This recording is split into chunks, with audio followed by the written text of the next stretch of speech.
అమ్మమ్మ చేతి కమ్మని రుచులను మీ ఇంటికే తెచ్చుకోండి. అమ్మమ్మాస్ స్వచ్ఛమైన ప్రేమ కమ్మని రుచి. నటుడుగా తన గురించి పరిచయ వాక్యాలు చెప్పాల్సినటువంటి అవసరం లేదు, కానీ కొత్తగా ఒక డైమెన్షన్ తీసుకున్నాడు తన కెరీర్లో. Dhanraj is now with me. కానీ 28న ముందు రిలీజ్ అనౌన్స్ చేసి 21కి షిఫ్ట్ అవ్వడం. అవునన్న, ఆ రామం మీద ప్రేమతో రాగా ఒక వారం ముందే వస్తున్నాడు. ఇప్పుడు దీన్ని డ్యూయల్ లాంగ్వేజ్ ఫిల్మ్ గా చేయటం అనేది బిగినింగ్ లో ఉన్న తాట, మధ్యలో వచ్చిన కథ అనుకోగానే సముద్రకని గారే అనుకున్నాం. ఈ స్టోరీ లైన్ చెప్పగానే కరెక్ట్గా 1 minute-లోని ఈ ఫాదర్ క్యారెక్టర్ నేనే చేస్తాను, కొడుకు క్యారెక్టర్ నువ్వే చేస్తాను, మీరు డైరెక్షన్ చేసేటట్టయితే ఈ సినిమా చేద్దాం అన్న. ఏమనిపించింది ఫస్ట్ డైరెక్షన్ మీరే అన్నప్పుడు? కొన్ని యాడ్స్కి నేను డైరెక్షన్ చేశాను. అంటే అక్కడ ఒక నేషనల్ అవార్డు గ్రహీత సముద్రకని గారు, ఆయన ఒక పెద్ద దర్శకుడు. నేను దర్శకుడిని అని ఎలా చెప్పాలి ఒక రోజు రాత్రి వాయిస్ మెసేజ్ పెట్టాను. మళ్ళీ దర్శకుడిగా కూడా నువ్వేంట్రా, ఇలాంటి విషయాలు డైరెక్ట్గా కలిసి చెప్పాలి, అన్నా నువ్వన్నా కూడా అది కలవడం అనేది.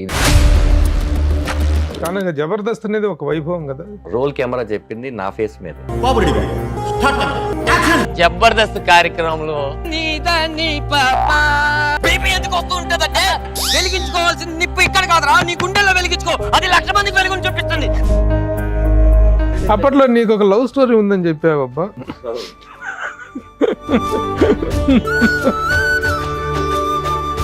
తండ్రి కొడుకుల అనుబంధం మీద గతంలో చాలా సినిమాలు వచ్చినాయి. ఏంటి ప్రత్యేకత? పుట్టినప్పటి నుంచి చాలా ప్రేమగా పెంచుకున్న తండ్రి ఒక ఏజ్ వచ్చిన కొడుకుని ఎందుకు తిడుతున్నాడు? నా మొదటి సంపాదన నాన్న. చెప్పు తగుద్ది లోపల పెట్టు. కొట్టేంత వరకు చేసే తప్పులు క్షమించవచ్చు. డైలాగ్స్ చాలా బాగున్నాయి. నీకే కనుక కూతురుంటే లడ్వాడికి ఇచ్చి పెళ్లి చేస్తావా? అదే చివరిలో ఒక డైలాగ్ ఉంటాడు తప్ప ఇంటి పేరు ఇవ్వగలను కానీ నేను ఇంటి పేరు మాత్రమే ఇవ్వగలను, మంచి పేరు వాడే తెచ్చుకోవాలి కదా.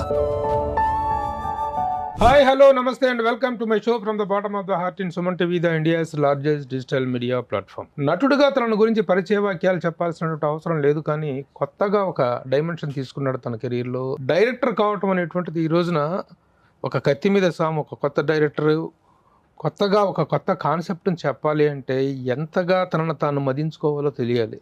అలాంటి ఒక రిస్క్ తీసుకుని దర్శకుడిగా తన కెరీర్లో ఒక డిఫరెంట్ డైమెన్షన్ తీసుకున్న Dhanraj is now with me. Dhanraj గా జబర్దస్త్లో చాలా చాలా పాపులర్. అలాగే చాలా సినిమాల్లో చాలా వెరైటీ ఆఫ్ క్యారెక్టర్స్ చేశాడు తను. అలాంటి తను ఫస్ట్ టైం డైరెక్షన్ చేస్తూ రాఘవం అనేటువంటి సినిమాతో వస్తున్నాడు. యాక్చువల్గా February 21వ తారీఖున ప్రేక్షకులకు ముందుకు రాబోతోంది. కానీ 28న ముందు రిలీజ్ అనౌన్స్ చేసి 21కి షిఫ్ట్ అవ్వడం. అవునన్న, ఆ రామం మీద ప్రేమతో రాగా ఒక వారం ముందే వస్తున్నాడు. ఎందుకలా? డిస్ట్రిబ్యూటర్స్ అన్న మన సినిమా తీయగలం. వాళ్ళు ఏమన్నారంటే 21వ తారీఖు వేసుకుంటే 22, 23 శని ఆదివారాలు వస్తున్నాయి, 26, 27 శివరాత్రి సెలవులు వస్తున్నాయి, ఒక చిన్న సినిమాకి మంచి డేట్ అవుతుందని చెప్పారు. ఓకే, ఒక చిన్న సినిమాకి 4 హాలిడేస్ దొరకడం అనేది మంచి విషయం కాబట్టి 21వ తారీఖు తమిళ్లోను తెలుగులోను సేమ్ డేట్ రిలీజ్ అవుతుంది. ఇదే సినిమా ఇదే అడ్వాంటేజ్ మిగతా ప్రొడ్యూసర్స్ మిగతా హీరోలు సినిమాలు కూడా తీసుకుంటారు కదా. ఆ రోజున మరి కాంపిటీషన్ ఆఫ్ రిలీజ్ అంటే ప్రతి వారం ఒక 5-6 సినిమాలు ఉంటాయి కాబట్టి ఏదో ఒక వారం రిస్క్ చేసుకోవాలి కదా మనం ఖచ్చితంగా. మా ప్రొడ్యూసర్ గారు, డిస్ట్రిబ్యూటర్ గారు మేము అందరం కూర్చొని మాట్లాడితే వాళ్ళందరూ సినిమా మీద ఉన్న కాన్ఫిడెంట్తో 21కి రండి, బాగుంటే అన్ని సినిమాలు ఆడతాయి అని చెప్పారు. యాక్చువల్గా మీలాగా ఒక కొత్తగా డైరెక్షన్ చేస్తున్నటువంటి వ్యక్తి, అందులో ఒక కెమెడియన్గా ఒక సపరేట్ వ్యూవర్షిప్, సపరేట్ ఇది ఉన్నటువంటి వ్యక్తి డైరెక్షన్ చేస్తున్నాడు అనేటువంటిది ఒక పెద్ద వెంచర్ అయితే, అది డ్యూయల్ లాంగ్వేజ్ సినిమా కావటం, ద్విభాషా చిత్రం, రెండిట్లో సైమల్టేనియస్గా రిలీజ్ కావటం కూడా ఒక పెద్ద ఛాలెంజ్ అన్న. దట్ టు వరల్డ్ వైడ్గా. అవునండి, తమిళ్లో వరల్డ్ వైడ్గా వెళ్తుంది, తెలుగులో వరల్డ్ వైడ్గా వెళ్తుంది, యుఎస్ రిలీజ్ కూడా ఉంది, యుఎస్ రిలీజ్ అన్నీ ఉన్నాయి, అన్ని వరల్డ్ వైడ్గా వెళ్తుంది. అందుకే ఇంత టైం పట్టింది. సినిమా ప్రోడక్ట్ అయిపోగానే 6 నెలలు ముందు ఈ ప్రోడక్ట్ అయిందన్న. మేము కరెక్ట్గా ప్లాన్ చేసుకొని, అంటే అక్కడ డేట్ దొరికితే ఇక్కడ దొరకట్లేదు, ఈ రెండు ఒకటేసారి దొరకపోతే కరెక్ట్ కాదని వెయిట్ చేసి మంచి పబ్లిసిటీ చేసుకుంటూ మెల్లిమెల్లిగా వెళ్దామని స్టార్ట్ చేసామన్న. ఇప్పుడు దీన్ని డ్యూయల్ లాంగ్వేజ్ ఫిల్మ్ గా చేయటం అనేది బిగినింగ్ లో ఉన్న తాట, మధ్యలో వచ్చిన తాట. అంటే సముద్రకని ఉండటం వల్ల సముద్రకర్ గారు ఫైనల్ అవటంతోనే డ్యూయల్ లాంగ్వేజ్కి వెళ్ళిపోవాలి. కథ అనుకోగానే సముద్రకని గారే అనుకున్నామన్న. యాక్చువల్ సముద్రకని గారి కథ చెప్పిన తర్వాతే ప్రోడక్ట్ ముందు బయటకు వచ్చింది. విమానం సినిమా దర్శకుడు శివప్రసాద్ యానాల గారిది ఈ కథ. కథ ఏమను ఆయన 2 కథలు రాసుకున్నాడు. ఒకటి విమానం, అప్పటికి టైటిల్ పెట్టని ఈ రామం రాఘవం. షార్ట్ గ్యాప్ లో విమానం షార్ట్ గ్యాప్ లో నెక్స్ట్ ఏంట్రా తమ్ముడు అని ఆయన అడిగితే, అన్న నేను ఒక మంచి క్యారెక్టర్ చేసి ఒక తండ్రి క్యారెక్టర్ పెట్టుకుని ఒక సినిమా శివగారు చెప్పారు, అది మెటీరియలైజ్ అయితే బాగుంటది అనగానే ఏంట్రా కథ ఏంటి అనగానే ఎవరు సముద్రకని అడిగారు. అడగగానే ఒక 1 minute లో ఈ స్టోరీ లైన్ చెప్పగానే కరెక్ట్గా 1 minute లోని ఈ క్యారెక్టర్ నువ్వు ఎవరినైనా అనుకున్నావా, నేను చేస్తే నీకు ఓకేనని అడిగారు. అసలు అన్నం మీరు చేస్తారా అంటే నేను చేస్తాను, మరి ఏ ప్రొడక్షన్ హౌస్కైనా చెప్పుకోనా అన్నాను. ఏ ప్రొడక్షన్ హౌస్కైనా చెప్పు, ఈ ఫాదర్ క్యారెక్టర్ నేనే చేస్తున్నాను, కొడుకు క్యారెక్టర్ నువ్వే చేస్తున్నావు అన్నారు. అప్పుడు నేను ఇది పట్టుకుని తిరిగా చాలా కంపెనీలకి. తిరుగుతున్న క్రమంలో ఈ పృథ్వీ పోలవరపు గారు వాళ్ళ మామయ్య ప్రభాకర్ ఆరిపాక గారు ఆయన కథ విని, నేను కాదండి మా మేనల్లుడు ప్రొడ్యూస్ చేస్తాడు, ఆయన దుబాయ్లో ఉంటాడు, సమ్ బిజినెస్ ఉన్నాయి, మీరు జూమ్ మీటింగ్లో చెప్పాల్సి వస్తుంది కదా అన్నారు. సరే జూమ్ మీటింగ్లో కొంచెం ఒక 1 second అటు ఇటుగా ఉంటుంది, మరి వాళ్ళకి ఏం వద్దో అని చెప్పి జూమ్ మీటింగ్లోనే నేను అనుకున్న 10 నిమిషాలు శివప్రసాద్ గారు చెప్పిన 10 నిమిషాలు స్టార్ట్ టు ఎండ్ చెప్పారు. ఆయన కథ విని నాకు గొంతు ఆరిపోయింది సార్, ఈ సినిమా మనం చేస్తున్నాం అన్నారు. ఆ రోజు ఎప్పుడైతే డిసిషన్ తీసుకున్నప్పుడే సముద్రకని గారు ఉన్నారు కాబట్టి మనం తెలుగు తమిళ్ చేద్దామండి, ఎందుకంటే రెండిటికి అక్కడ ఇక్కడ యూనివర్సల్ మ్యాటర్ ఫాదర్ సన్ అనేది, బట్ నేటివిటీ పరంగా చూసుకుంటే తమిళ్కి తెలుగుకి కరెక్ట్ గా ఉంటుంది, ఆయన్ని ఎక్స్పెక్ట్ కూడా చేస్తారు కదా అని చెప్పి ఆ రోజే అనుకున్నాను. అలా మొదలైంది. కాకపోతే అప్పుడు నేను ఓన్లీ నటుడిని మాత్రమే ఆ సినిమాకి, దర్శకుడు నేను కాదు. ఎవరిని పెడదాం అనే దాంట్లో 2-3 పేర్లు రావడం, ఆ తర్వాత ఒక దర్శకుడిని పెట్టడం, ఆ ఐడియాలజీ డిఫరెన్స్ ప్రొడ్యూసర్ గారికి అండ్ డైరెక్టర్ గారికి రావడం, ఇంతే అదే రావడం. వాళ్ళు ఏమన్నారంటే ఇలా అయితే కష్టం అండి, మనం చేయట్లేదు అన్నారు సినిమా. ఒరే నాయన, విమానం తర్వాత 1 year అయిపోయింది అప్పటికే నాకు, నేనేమో దీన్ని పట్టుకొని తిరుగుతున్నాను, వచ్చే చిన్న చిన్న క్యారెక్టర్స్ ఏదొచ్చినా కూడా వద్దు, ఓ మంచిదే చేద్దాం అని తిరుగుతుంటే ఇప్పుడు హ్యాండ్ ఇచ్చేసారేంటి వీళ్ళు అనుకుంటే, ఓ రోజు వచ్చి ప్రొడ్యూసర్ గారు మీరు డైరెక్షన్ చేసేటట్టయితే ఈ సినిమా చేద్దాం అన్నారు. నాకు అప్పుడు నేను డైరెక్షన్ చేయడం ఏంటి అని ఆలోచిస్తే, నటుడుగా నేను కాపాడుకోవాలంటే ఈ సినిమా కావాలి, ఈ సినిమా జరగాలంటే నేను డైరెక్టర్ అవ్వాలి, అలా నేను ఉండాలంటే డైరెక్టర్ అవ్వాలి. కాబట్టి యాక్సిడెంటల్ గా ఈ సినిమాకి దర్శకుడిని అయ్యాను. కానీ అవుతున్నాం కదా, ఏదో నటుడిని బాగా నటన బాగా చేసేద్దాం, దర్శకత్వం ఏముంది అనుకోలేదు. దిగితే మొత్తం అన్ని సమపాలగా కూర్చి యాక్టర్ ధనరాజ్ని డైరెక్టర్ ధనరాజ్ కి కావాల్సింది ఇచ్చాడా, డైరెక్టర్ ధనరాజ్ అడుగుతున్నది యాక్టర్ ధనరాజ్ చేయగలుగుతున్నాడా అని పెట్టుకొని ఈ సినిమాని ఇలా ఇంత దూరం తీసుకు. ఏమనిపించింది ఫస్ట్ డైరెక్షన్ మీరే అన్నప్పుడు? ఒక డైరెక్షన్ పట్ల ఉన్నటువంటి, direction is not an easy job కాదు. కెమిడియన్ గా ఒక అద్భుతమైన ఫ్లోలో వెళ్తున్నావు, మంచి మంచి సినిమాలు చేస్తున్నావు, అంత హెవీ రెస్పాన్సిబిలిటీ తీసుకోగలను అనేటువంటి ఇది ఎలా ఏర్పడింది? అంటే ఒక 100 సినిమాలు అలా చేస్తుంటారు. 100 దర్శకుల దగ్గర ఈ సీను ఆయన ఎలా మేక్ చేశారు, మేక్ చేసినప్పుడు మనకు లొకేషన్లో ఏమనిపించింది, థియేటర్కి వెళ్ళి నాకు ఏమనిపించింది, 2 తేడాలు గమనిస్తూ అలా నాకు డైరెక్షన్ చేయడం అనేది అమ్మో చాలా పెద్ద జాబు లాగా అనిపించలేదన్న. ఎందుకంటే గత 20 ఏళ్ళ నుంచి నేను ఇదే ఫీల్డ్లో ఉన్నాను కాబట్టి. 2 స్కిట్లు చేసేటప్పుడు ఒక స్టేజ్ మీద అది అయితే స్టెచ్ చేసేది, స్టార్ట్ కెమెరా అంటే మళ్ళీ కట్ వరకు ఒక 10 నిమిషాలు చేయాలి. ప్రతి ఆర్టిస్ట్ కి మనం ఎక్కడ ఎంట్రీలు ఎక్కడ మార్కులు అని ఈ అనుభవం కొంచెం ఉంది. తర్వాత ఏంటంటే కొన్ని యాడ్స్ కి నేను డైరెక్షన్ చేశాను, అంటే అది అఫీషియల్ గా చెప్పలేను. కొన్ని యాడ్స్ ఏదైతే ఉన్నాయని నేనే చేశాను, నాకు మంచి పేరు కూడా వచ్చింది, మంచి పేమెంట్ కూడా వచ్చింది. అవును, నాకు భయం ఏం లేదన్న. కాకపోతే తక్కువని ఇటు మారుతున్నాము, మనం కమెడియన్గా చేసుకుంటున్న టైంలోనే ఎవరో మంచి క్యారెక్టర్ అనగానే హీరోగా చేసేసాము, అది బోల్తా పడిన తర్వాత ప్రొడ్యూస్ చేసాము, అది బోల్తా పడిన తర్వాత మళ్ళీ రాణిస్తున్నాం, ఇప్పుడు మళ్ళీ దర్శకుడిగా ఉన్నామంటే సరే మనం ఇక్కడిక్కడే రూపాలు మార్చుకుంటున్నాం తప్ప మనం వేరే దానికి వెళ్ళట్లేదు కదా. ఏదున్నా కళామ్మ తల్లి దగ్గరే పనిచేస్తున్నాం, మనం ఇండస్ట్రీలో ఉంటున్నాం, అదే కదా గ్రేట్ జాబు. 20 ఏళ్ళు ఇన్ని క్రాఫ్ట్స్ చేయడం, ఇన్ని సినిమాలు నటించడమే గొప్ప విషయం అని చెప్పి నన్ను నేను నిరూపించుకోవడానికి ఇంతకన్నా మంచి ఛాన్స్ ఉండదని అనుకొని చాలా కసిగా అనుకున్న డేట్లోనే తీశాను. ఛాలెంజింగ్ విషయం నాకు, నేను బాగా చేయగలనా లేదా అనేది కాదన్న. అక్కడ ఒక నేషనల్ అవార్డు గ్రహీత సముద్రకని గారు, ఆయన ఒక పెద్ద దర్శకులు. అవును, ఇటు శివప్రసాద్ యానాల్ గారు కథ ఇచ్చిన ఆయన విమానంతో ఒక దర్శకులు, మా ప్రొడ్యూసర్ గారు వాళ్ళ మామయ్య ఆరిపాక ప్రభాకర్ గారు సీతాయనం అని చెప్పి ఒక సినిమా చేశారు, ఆయన దర్శకులు. పృథ్వీ పోలవరపు తన డైరెక్టర్ అవుదాం అనుకుని లేదు ఈ సినిమాకి ప్రొడ్యూసర్ అవుతాను తర్వాత డైరెక్షన్ చేసుకుంటానన్నాడు. అతనికి ఒక అవగాహన ఉంది. మా ఎగ్జిక్యూటివ్ ప్రొడ్యూసర్ పోస్టర్ అని ఒక సినిమా చేశారు, ఈ సినిమాకి ఎగ్జిక్యూటివ్గా వ్యవహరించారు, ఆయన డైరెక్టర్. ఇంతమంది దర్శకులు నన్ను వెనక నుంచి చూస్తున్నారని ఒక భయంతో నేను చాలా అసలు ఎవరికీ దొరకకూడదని చెప్పి చేశానన్న. అది సముద్రకని గారు నేను దర్శకుడిని అని ఎలా చెప్పాలి మరి నో అంటారా, సరే నాకు తండ్రిగా ప్రొడ్యూసర్ నిర్ణయం ఇంకా తెలియదు, అప్పటికి తెలీదు. అప్పుడు వేరే దర్శకుడు అనే తెలుసు ఆయనకి. షూటింగ్ ఇంకా 30 రోజులు వేరే దర్శకుడితో షూట్ స్టార్ట్ లేదన్న, ఓన్లీ స్క్రిప్ట్ వర్క్ టైంలోనే డిఫరెన్స్ స్క్రిప్ట్ వరకు ఒక వెర్షన్ అయ్యింది. ఆ వెర్షన్ ఆల్రెడీ డైరెక్ట్ చేసిన అతను చేశారన్న. ఏ సినిమా చెప్పకూడదు అమ్మా, మీరు మామూలు వాళ్ళు కాదన్న. అంటే ఎందుకు చెప్పకూడదు ఏంటి అంటే దానివల్ల బయట వేరేలాగా వెళ్ళడం వల్ల ఆయన కెరియర్ కి ఏదైనా ప్రాబ్లం అవుతుంది, నా వల్ల ఎవరికి ఏది అవ్వకూడదు అనేది. అది ఓన్లీ గొడవలు కూడా కాదన్న. మనం ఈ బడ్జెట్ అనుకున్నాం, డిఫరెంట్ ఆఫ్ ఒపీనియన్ మనం ఈ బడ్జెట్ అనుకున్నాం, లేదండి నేను చేస్తే ఈ బడ్జెట్ అవుతుంది, అయితే మేము చేయలేమండి, ఇలాంటిదే చిన్న విషయమే.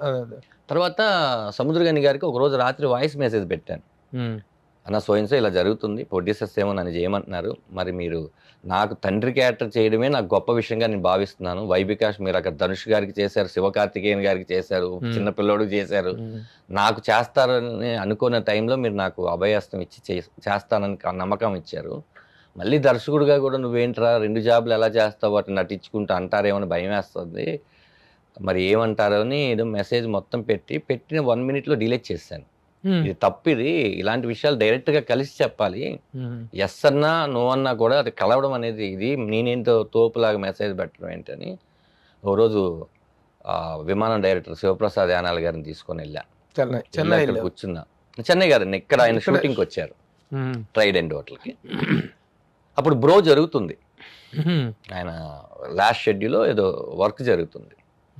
కూర్చున్నా, అన్న మీకు ఒక విషయం చెప్పాలి అంటే ఏంటి, నువ్వే కదా ఈ సినిమాకి డైరెక్టర్ అన్నాడు. అన్న మీకెలా తెలుసు, వాయిస్ మెసేజ్ పెట్టావు కదా విన్నాను రా అన్నాడు. కానీ నువ్వు ఎప్పుడు వచ్చి చెప్తావా అని వెయిట్ చేస్తున్నాను, నువ్వు చాలా చక్కగా తీస్తావు ఈ సినిమాని, ఎందుకంటే నువ్వు నేరేట్ చేసిన విధానంలో ఒక ఇది ఉంది. నేను నానోడిగల్ తమిళ సినిమా శంభో శివశంభో, ఈ కథ నేను ఎవరికో చెప్పినప్పుడు ఇది ఎంత తప్పుగా తీసినా ఆడేస్తుంది అన్నాను అని ఎవరు అన్నారు. అలా ఈ కథను నువ్వు ఎలా తీసినా ఆడుతుంది, ఎందుకంటే కథలోనే అంత సోల్ ఉందిరా అని చెప్పారు. చెప్పిన తర్వాత ఓకే అన్న, అయితే ఓకే అని వెళ్ళిన తర్వాత ఫస్ట్ డే నేను ఆయనతోనే నాతో షూట్ స్టార్ట్ చేసుకున్నా. ఫస్ట్ అసలు అందరూ నా ఆధీనంలోకి వస్తున్నారా, నేను వాళ్ళ ఆధీనంలోకి వెళ్ళాలా, డిపార్ట్మెంట్ చెక్కింగ్ కోసం ఒక 2 సీన్లు 30 years పృథ్వీ గారిది మాది చేసుకున్న తర్వాత ఆయన ఎంటర్ అయ్యారు. ఒక 3-4 రోజుల తర్వాత బిహెచ్ఎల్లో ఒక హౌస్ సెటప్ వేస్తున్నాం. చూసి అన్న ఓకే అన్న, నువ్వు ఎక్స్ట్రాడినరీ చేస్తున్నావు, ఎవడేం చెప్పినా వినకు, నువ్వు ఏం కావాలో నన్ను అడిగి, అంతే, రోడ్డు మీద పడమంటే పడతాను, నేను ఈ సినిమాకి నటుడిగానే వచ్చాను, ఐఎమ్ నాట్ డైరెక్టర్, నువ్వు దర్శకుడు, నువ్వేం చెప్తావో నీకు ఏం కావాలో ఎన్నిసార్లు అయినా చేస్తాను నేను, థ్యాంక్స్ అని అంత కోఆపరేట్ చేశారు. ఆయన ఒక్కలే కదన్న, హరీష్ ఉత్తమన్ గారు కానీ, కమెడియన్ సత్య, పృథ్వీ గారు, అంత ప్రమోదిని గారు. ఈ సినిమా తర్వాత ప్రమోదిని గారు ఖచ్చితంగా మదర్ క్యారెక్టర్ అంటే ఫస్ట్ గుర్తుకొచ్చే ఆవిడ అవుతారు. ఈ సినిమాలో అందరికీ ఎంత పేరు వస్తుందో ఏంటో అని ఈ రోజు నేను చెప్పలేను కాదండి, మొదటి పేరు వచ్చేది మాత్రం సముద్రకని గారు అండ్ ప్రమోదిని గారి పర్ఫార్మెన్స్. చాలా చాలా చాలా ఇష్టమైన క్యారెక్టర్ అన్న, ఎందుకంటే దానికి నేను మా అమ్మ పేరు పెట్టుకున్నాను. మా అమ్మగారు లేరు, అందుకనే మా అమ్మ పేరు కమల, ఆవిడకి అదే పేరు పెట్టుకున్నాను. ఆవిడ చూసినప్పుడల్లా నాకు అదే ఫీల్ కలుగుద్ది. ఆవిడ పర్ఫార్మెన్స్ నెక్స్ట్ లెవెల్ అన్న. ఆవిడ పర్ఫార్మెన్స్కి అంటే ఆవిడ నటనకి గుర్తింపైన క్యారెక్టర్లు ఇంకా దొరకలేదు అని నేను బాధపడుతూనే ఉన్నాను. ఈ సినిమా తర్వాత ఆవిడకి చాలా మంచి సినిమాలు వస్తాయి. డైరెక్షన్ అనేటువంటిది నీ చేతికి రావడానికి మెయిన్ ప్రధాన కారణం, అతను ఫస్ట్ టైం సెలెక్ట్ చేసుకున్న డైరెక్టర్ కాస్ట్ ఆఫ్ ప్రొడక్షన్ విషయంలో తేడా వచ్చేసి ఈ బడ్జెట్లో అయితే నేను చేయను, నాకు ఇంత బడ్జెటే కావాలి, అయితే నేను చేస్తానని బట్టి అక్కడ వేరియేషన్ వచ్చింది. మరి ఈ ప్రొడ్యూసర్ ఇచ్చిన బడ్జెట్ అనేటువంటిది నీకు కంఫర్టబుల్గా అనిపించిందా? అంటే ఏం లేదన్న, నేనేమనుకుంటానంటే ఇప్పుడు ఈ చెట్టు ఇంపార్టెంట్ అంటే చెట్టే తెప్పించాను, ఈ చెట్టు లేదు ప్రభు గారు ఇంపార్టెంట్ అంటే నాకు చెట్టు అవసరం లేదని. కొంతమంది చెట్టు కావాలి, వాటర్ బాటిల్ కావాలి, అన్నీ కావాలి, కానీ నేను ప్రభు గారి క్లోజే తీస్తాననే వాళ్ళు ఉంటారు. నాకు ఎవరిది కావాలి అంటే ఆ ఫ్రేమ్లో ఏం కనపడుతుందో మాత్రమే ఖర్చు పెట్టించి చేసామన్నా. అంటే బడ్జెట్ విషయంలో ఎలాంటి కాంప్రమైజేషన్స్ ఉంటదన్న, ప్రతి సినిమాకి ఉంటుంది. అంటే నేను అనుకున్న దానికన్నా ఎక్కువ ఖర్చు పెట్టించానని చెప్పలేను కానన్నా స్క్రిప్ట్ కోరుకుంది. ఓవరాల్ గా ఏం చెప్పాలంటే ఆ దర్శకుడు ఏదైతే అప్పుడు అడిగారో దానికన్నా ఇప్పుడే ఎక్కువ ఖర్చు అయింది. మరి అప్పుడు ప్రొడ్యూసర్ రియాక్షన్ ఏంటి? షూటింగ్ స్టార్ట్ చేసేసాం కదా, అంటే ఆయనే ఖర్చు పెట్టించారు, ఆయనే ఖర్చు పెట్టాడు. అంటే నాకు ఒక క్యారెక్టర్ కి ఇలా ఉండాలి అంటే సునీల్ గారిని తీసుకొద్దాం అంటే సునీల్ గారు ఆఫ్టర్ పుష్ప తర్వాత మనకు దొరకదు, పర్లేదు నేను అడుగుతాను, కొంచెం బడ్జెట్ కొంచెం ఇంక్రీజ్ అవుతుంది, లేదు లేదు ఆ క్యారెక్టర్ అలాంటి వ్యక్తులు చేస్తేనే బాగుంది, అలా అలా పెరిగి తను కూడా కాంప్రమైజ్ అవుతూ వచ్చారు. ప్రొడ్యూసర్ కాంప్రమైజ్ అవ్వలేదు, ప్రొడ్యూసర్ కాంప్రమైజ్ అవుతూ తను ఎన్హాన్స్ చేసుకుంటూ అంటే సినిమా రష్ చూసేసరికి ఒక కాన్ఫిడెంట్ వచ్చిందన్న. మార్తాండ గారు సినిమా చూసి ఫస్ట్ టైం ఆయన లొకేషన్కి వచ్చారు. అంటే నేను ల్యాప్టాప్ లో నువ్వు అనుకున్న ప్రతి షాట్ కట్ చేసి వేశాను, ఒకసారి చూస్తావా అని. లేదు సార్, మీకు నేను సినిమా ఇచ్చిన తర్వాత మీరు లొకేషన్ రావడం అనేది నాకు చాలా గర్వంగా ఫీల్ అవుతున్నాను. నేను అనుకున్న కథ ఆయనకి చెప్పాను ఫస్టే, కథ అంతా ఒక 2.5 hours స్టెచ్లో నేను వినమ్మా కథ ఎవరిది, నేను అది చూస్తాను అక్కడ ఏం కథ వచ్చిందా అని. అంటే లేదు సార్, నేను ఇప్పుడు ఎందుకు చెప్తున్నానంటే ఇది వచ్చిందో లేదో మీరు చెప్పండి అని ఆ కథని ముందు ఆఫీస్లో చెప్పినాక, నాన్న ఎగ్జాక్ట్ నువ్వు అనుకున్నది ఫస్ట్ షెడ్యూల్ నువ్వు అనుకున్నది వచ్చింది, ఒకసారి చూస్తావా అన్నారు. నాకు చాలా హ్యాపీగా అనిపించింది. చాలా మార్తాండ వెంకటేష్ గారు అంటే ఆయన ఫస్ట్ క్రిటిక్. సినిమా చూసారంటే ఆయనకి నచ్చితే అంత గొప్పగా అప్రిషియేట్ చేస్తూ సూచనలు ఇస్తారు, లేదనుకుంటే అంత నిర్మోహమాటంగా చెప్పేస్తారు. ఆయనే చాలా నేను వాళ్ళని ఓటీటీ కంపెనీకి చెప్పనా, లేదా పలానా ప్రొడ్యూసర్కి చెప్పనా, మంచి సినిమా చావకూడదు, చాలా మంచి సినిమా ఇది బయటకు వచ్చినాక దీని రూపం మారిపోతుంది అని ఆయన అంత ఎంకరేజ్ చేశారు. ఎందుకన్నా ఆ రోజు కూర్చొని సార్ ఇదేదో కొంచెం ఈ సీన్ తీసేద్దామా, నువ్వు నాకేం చెప్పావు, కథ ఏం చెప్పావు, ఇప్పుడు ఎందుకు నువ్వు కాంప్రమైజ్ అవుతున్నావు, నువ్వేం చెప్పావు అది రాకపోతే కదా నువ్వు కాంప్రమైజ్ అవ్వాలి. నా మాట విన్నది చాలా బ్రహ్మాండంగా ఉంది, రేపు థియేటర్లో అప్రిషియేషన్ వస్తుంది. కానీ నిజంగానే 2-3 ఫ్రివ్యూలు వేసిన తర్వాత ఆయన చెప్పిన ప్రతిదానికి అందరూ అప్రిషియేట్ చేశారు. ఎప్పుడు కూడా మనకి కొబ్బరికాయ కొట్టినప్పటి నుంచి గుమ్మడికాయ కొట్టే వరకు ఏదైనా చేయగలం నేర్చుకుని, ఆ తర్వాత ఏం చేయాలి ఎవరికి తెలియదు ఇప్పుడున్న ఇండస్ట్రీ ప్రకారం. ఇప్పుడు నాకు ఈ సినిమా విషయంలో తండ్రి కొడుకుల అనుబంధం మెయిన్. రాఘవం తండ్రి కొడుకుల అనుబంధం మీద గతంలో చాలా సినిమాలు వచ్చినాయి. కొడుకు గాని నా కొడుకు అయిపోతే తండ్రి బాధపడటము, సరే ఏదో పడలేదని చెప్పి తండ్రి సఫర్ అవుతూ ఉండటం. ఈ కొత్త డ్రామా ఏం కాదు, ఇది మీరు చెప్పింది ఏదైతే ఉందో అది కొత్త డ్రామా కాదు. కొత్త డ్రామా కాదు. ఏంటి ప్రత్యేకత? ప్రతి సినిమాలో చూస్తూనే ఉంటాం, కొడుకు ఎవరో అమ్మాయిని ప్రేమిస్తాం, గాలికి తిరగటం, అక్కడ కచ్చిడిపోతావరా నువ్వు అని చెప్పేసి తండ్రి బాధపడటం, వాడు చివరికి సెట్ అవుట్ అవ్వటం అది జరుగుతుంటుంది. ఆ రొటీన్ డ్రామా నుంచి లో మీరు చెప్పిన కొత్తదనం ఏంటి? మరి నేనైతే ఎక్కడ చదవలేదు, ఎక్కడ చూడలేదన్నా, బట్ వచ్చుండేమో, నేను చూడలేదు. ఇప్పుడు వరకు అయితే ఈ సినిమాకి సంబంధించినటువంటి ఎమోషన్ అందరూ ట్రైలర్లో మనం అదే టీజర్లో చూపిస్తాం దాయాలి కాబట్టి, ఈ సినిమాలో హిడెన్ గా అమ్మ ఇలా కూడా ఒకటి జరుగుద్దా అనుకునే విషయం ఉంది. సినిమా చూసి థియేటర్ నుంచి బయటికి వెళ్ళంగానే వాళ్ళ నాన్నగారు ఉంటే గనక ఎంత దూరంలో ఉన్న ఒక ఫోనో లేకపోతే గట్టిగా వెళ్ళి కౌగిలించుకోవడం చేస్తారు. కొడుకులు పాయింట్ ఆఫ్ వ్యూ చెప్తున్నాను నేను, ఎందుకంటే తండ్రి ఎప్పుడు గొప్పవాడే, ఆయన మనల్ని ఎప్పుడు ప్రేమిస్తూనే ఉంటాడు. పిల్లలు నిజంగా ఒకవేళ వాళ్ళ నాన్నగారు లేకపోతే ఎవరైనా లేకపోతే ఖచ్చితంగా ఆ రోజు చేసిన తప్పులన్నీ గుర్తుకు తెచ్చుకొని క్షమించమని అడుగుతారు. అందుకే ఇది పెద్ద మాట చిన్న మాట నాకు తెలియదు కన్నా ఎలా చెప్పాలో తెలియక నేను అనుకున్న మాట, తండ్రి మాటలు విని రాముడు అడవికి వెళ్ళాడన్న, అది రామాయణం. ఇక్కడ కొడుకు మాట కోసం తండ్రి ఇంకా చాలా దూరం వెళ్తాడన్న, అది రాఘవం. ఎందుకంటే రాముడు అన్న రాఘవ అన్న ఒక్కడే, తండ్రి షాడోనే కొడుకు, అలా పెంచుకుందాం అనుకుంటాడు. ఆ షాడో ఎప్పుడు తండ్రికి ఎగనిస్ట్ అవుతుందో ఆ తండ్రి పడే బాధ ప్రతి తండ్రి పడతాడన్న. ఇలాంటి దశరథ రామం ఆయన పేరు, పూర్తి పేరు. ఈ దశరథ రామం లాంటి తండ్రులు ప్రతి ఇంట్లోనూ ఉంటారు. ఈ రాఘవ లాంటి కొడుకు నాకు తెలిసి కోట్లలో ఒక్కడు కూడా ఉండడం. ఏంటి వాడు అంతా చెత్త క్వాలిటీస్, వాడు మంచి క్వాలిటీస్ లేనివన్నీ చెడ్డ క్వాలిటీసే కదన్నా. అలాని వాడేమి దుర్మార్గపు వాడు తీసుకునే డిసిషన్స్ తప్పు అని తెలిసి కూడా తీసుకోవడం. అది కాదు, మామూలుగా తండ్రి కొడుకుల మధ్య భేదాలు వచ్చిದ್ರೆ సరిగా చదువుకోకపోవటం, అవన్నీ ఉంటాయన్న కామన్ పాయింట్ వ్యసనాలు లాంటి వాటికి బాగా బానిసలు కావడం, అవునన్న అవును, యాంటీ సోషల్ ఎలిమెంట్ గా తయారవటం, అవును, ఇలాంటివన్నీ ఉంటాయి క్యారెక్టర్లు. అంటే మనం పుట్టినప్పటి నుంచి చాలా ప్రేమగా పెంచుకున్న తండ్రి ఒక ఏజ్ వచ్చిన కొడుకుని ఎందుకు తిడుతున్నాడు అంటే వాడు ఏం చేసి ఉంటాడు. తిట్టేంత వరకు చేసిన తప్పులు అయితే క్షమించవచ్చన్న, కొట్టేంత వరకు చేసే తప్పులు క్షమించవచ్చన్న. ఆ శిక్షే దానికి లేదు, అది పాపం అయితే తండ్రి ఏం చేయగలరు, ఎవరేం చేయలేరు. అది వాడు రియలైజ్ అవ్వదు. ఇంకోటి, ఇలాంటి అండర్ డాగ్ క్యారెక్టర్స్ గతంలో చాలా మంది హీరోలు చేశారు. గాలి కొడుకు తర్వాత రిఫార్మ్ అవటం అనేది జరుగుతుంటుంది. కానీ క్యారెక్టర్ మీద అండర్ కరెంట్ ఒక సింపతి డెవలప్ అవుతుంది ప్రేక్షకుల్లో. ఈ క్యారెక్టర్ మీద రాఘవన్ కదా వీడు, రాఘవం ఈ రాఘవం క్యారెక్టర్ మీద సింపతి ఉంటుందా, అసహ్యం వేస్తూ ఉంటుందా? అంటే లాస్ట్ ఒక 1 minute అనుకుంటున్నాను, నాకు తెలిసి 1 minute 1.5 minute సినిమా. సింపతి ఇద్దాం అనుకున్నా కూడా డైజెస్ట్ కాదన్నాడు.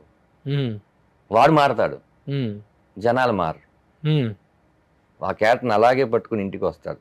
సినిమా చిన్న డిస్టర్బ్ క్రియేట్ చేస్తుంది అన్న.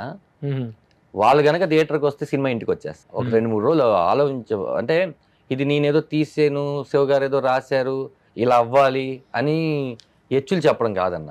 సినిమా చూసిన వాళ్ళందరూ అదే రియాక్షన్లో ఉన్నారా లేదా అని మేము చెక్ చేసుకున్నాం. ఒక 10-15 షోలు వేసి, కొంతమంది జర్నలిస్ట్ సోదరులు ఆ రోజు మీరు అవైలబిలిటీ లేరు, వాళ్ళందరూ చూసి అసలు వాళ్ళందరూ ఎంకరేజ్ చేసి చాలా ప్రొడక్షన్ హౌస్లకు ఫోన్ చేసి ఇది ఒక మంచి సినిమా తీసుకోమని చెప్పారు. అంటే కరెక్షన్స్ ఉంటే సెన్సార్ సర్టిఫికేట్ వచ్చే లోపల మీరు ఏదైనా చెప్పండి అన్న, నేను చేసుకోగలను. వన్స్ సెన్సార్ అయితే నేనేం చేసుకోలేను. థియేటర్కి వెళ్ళినాక అది ఎవరి సినిమా అంటే జనాల సినిమానే అవుతుంది. ఒక్క ముక్క మార్చొద్దు. ఎత్తుకునేటప్పుడు ఏంటంటేనా, మనం బండి స్టార్ట్ చేసినప్పుడు ఖచ్చితంగా మొదటి గేరే వేయాలి. ఆ మొదటి గేర్ వేసేటప్పుడు ఏంట్రా వీడు కొంచెం స్లోగా వెళ్తున్నాడు అనిపిస్తుంది. 2వ గేర్ నుంచి ఖచ్చితంగా 5వ గేర్కి వెళ్ళేసరికి ఏంటి ఇంత ఫాస్ట్గా వెళ్ళాడు అని అనిపిస్తుంది. రెగ్యులర్ ఫార్ములా ఎలిమెంట్స్ ఏమి ఉన్నాయి? సాంగ్స్ లేవు, ఫైట్స్ అవి ఉండదు. సాంగ్స్ ఏ ఉండవు. అంటే తండ్రి కొడుకుల మధ్య ఒక ఎమోషన్ సాంగ్ ఉంటుంది, క్లైమాక్స్ లో ఒక బిట్ సాంగ్ ఉంటుంది, బ్యాక్గ్రౌండ్ సాంగ్. అంతేనా? ఈ డ్యూయెట్లు, ఈ లవ్ స్టోరీ, ఇది ప్రేమ కథేనా? తండ్రి కొడుకుల మధ్య ప్రేమ కథ. లవ్ క్యారెక్టర్ లవ్ అంటే ఒక అమ్మాయి అంటే అది క్యారెక్టర్ కి వీడు ఒక షేడ్ లోకి మారడానికి కావాల్సినటువంటి ఒక 2-3 సీన్లకి అది ఉపయోగించుకున్నాం అంతే తప్ప. క్యారెక్టర్ ఎవరు చేశారు? మోక్ష అని మంచి పర్ఫార్మర్. తన క్యారెక్టర్ లెంత్ ఇంతే ఉంటదని చెప్పినా కూడా ఇలాంటి సినిమాలో చేయాలి సరే ఎంత ఉంటామని కాదు, నేను చేస్తానని చేసింది అమ్మాయి.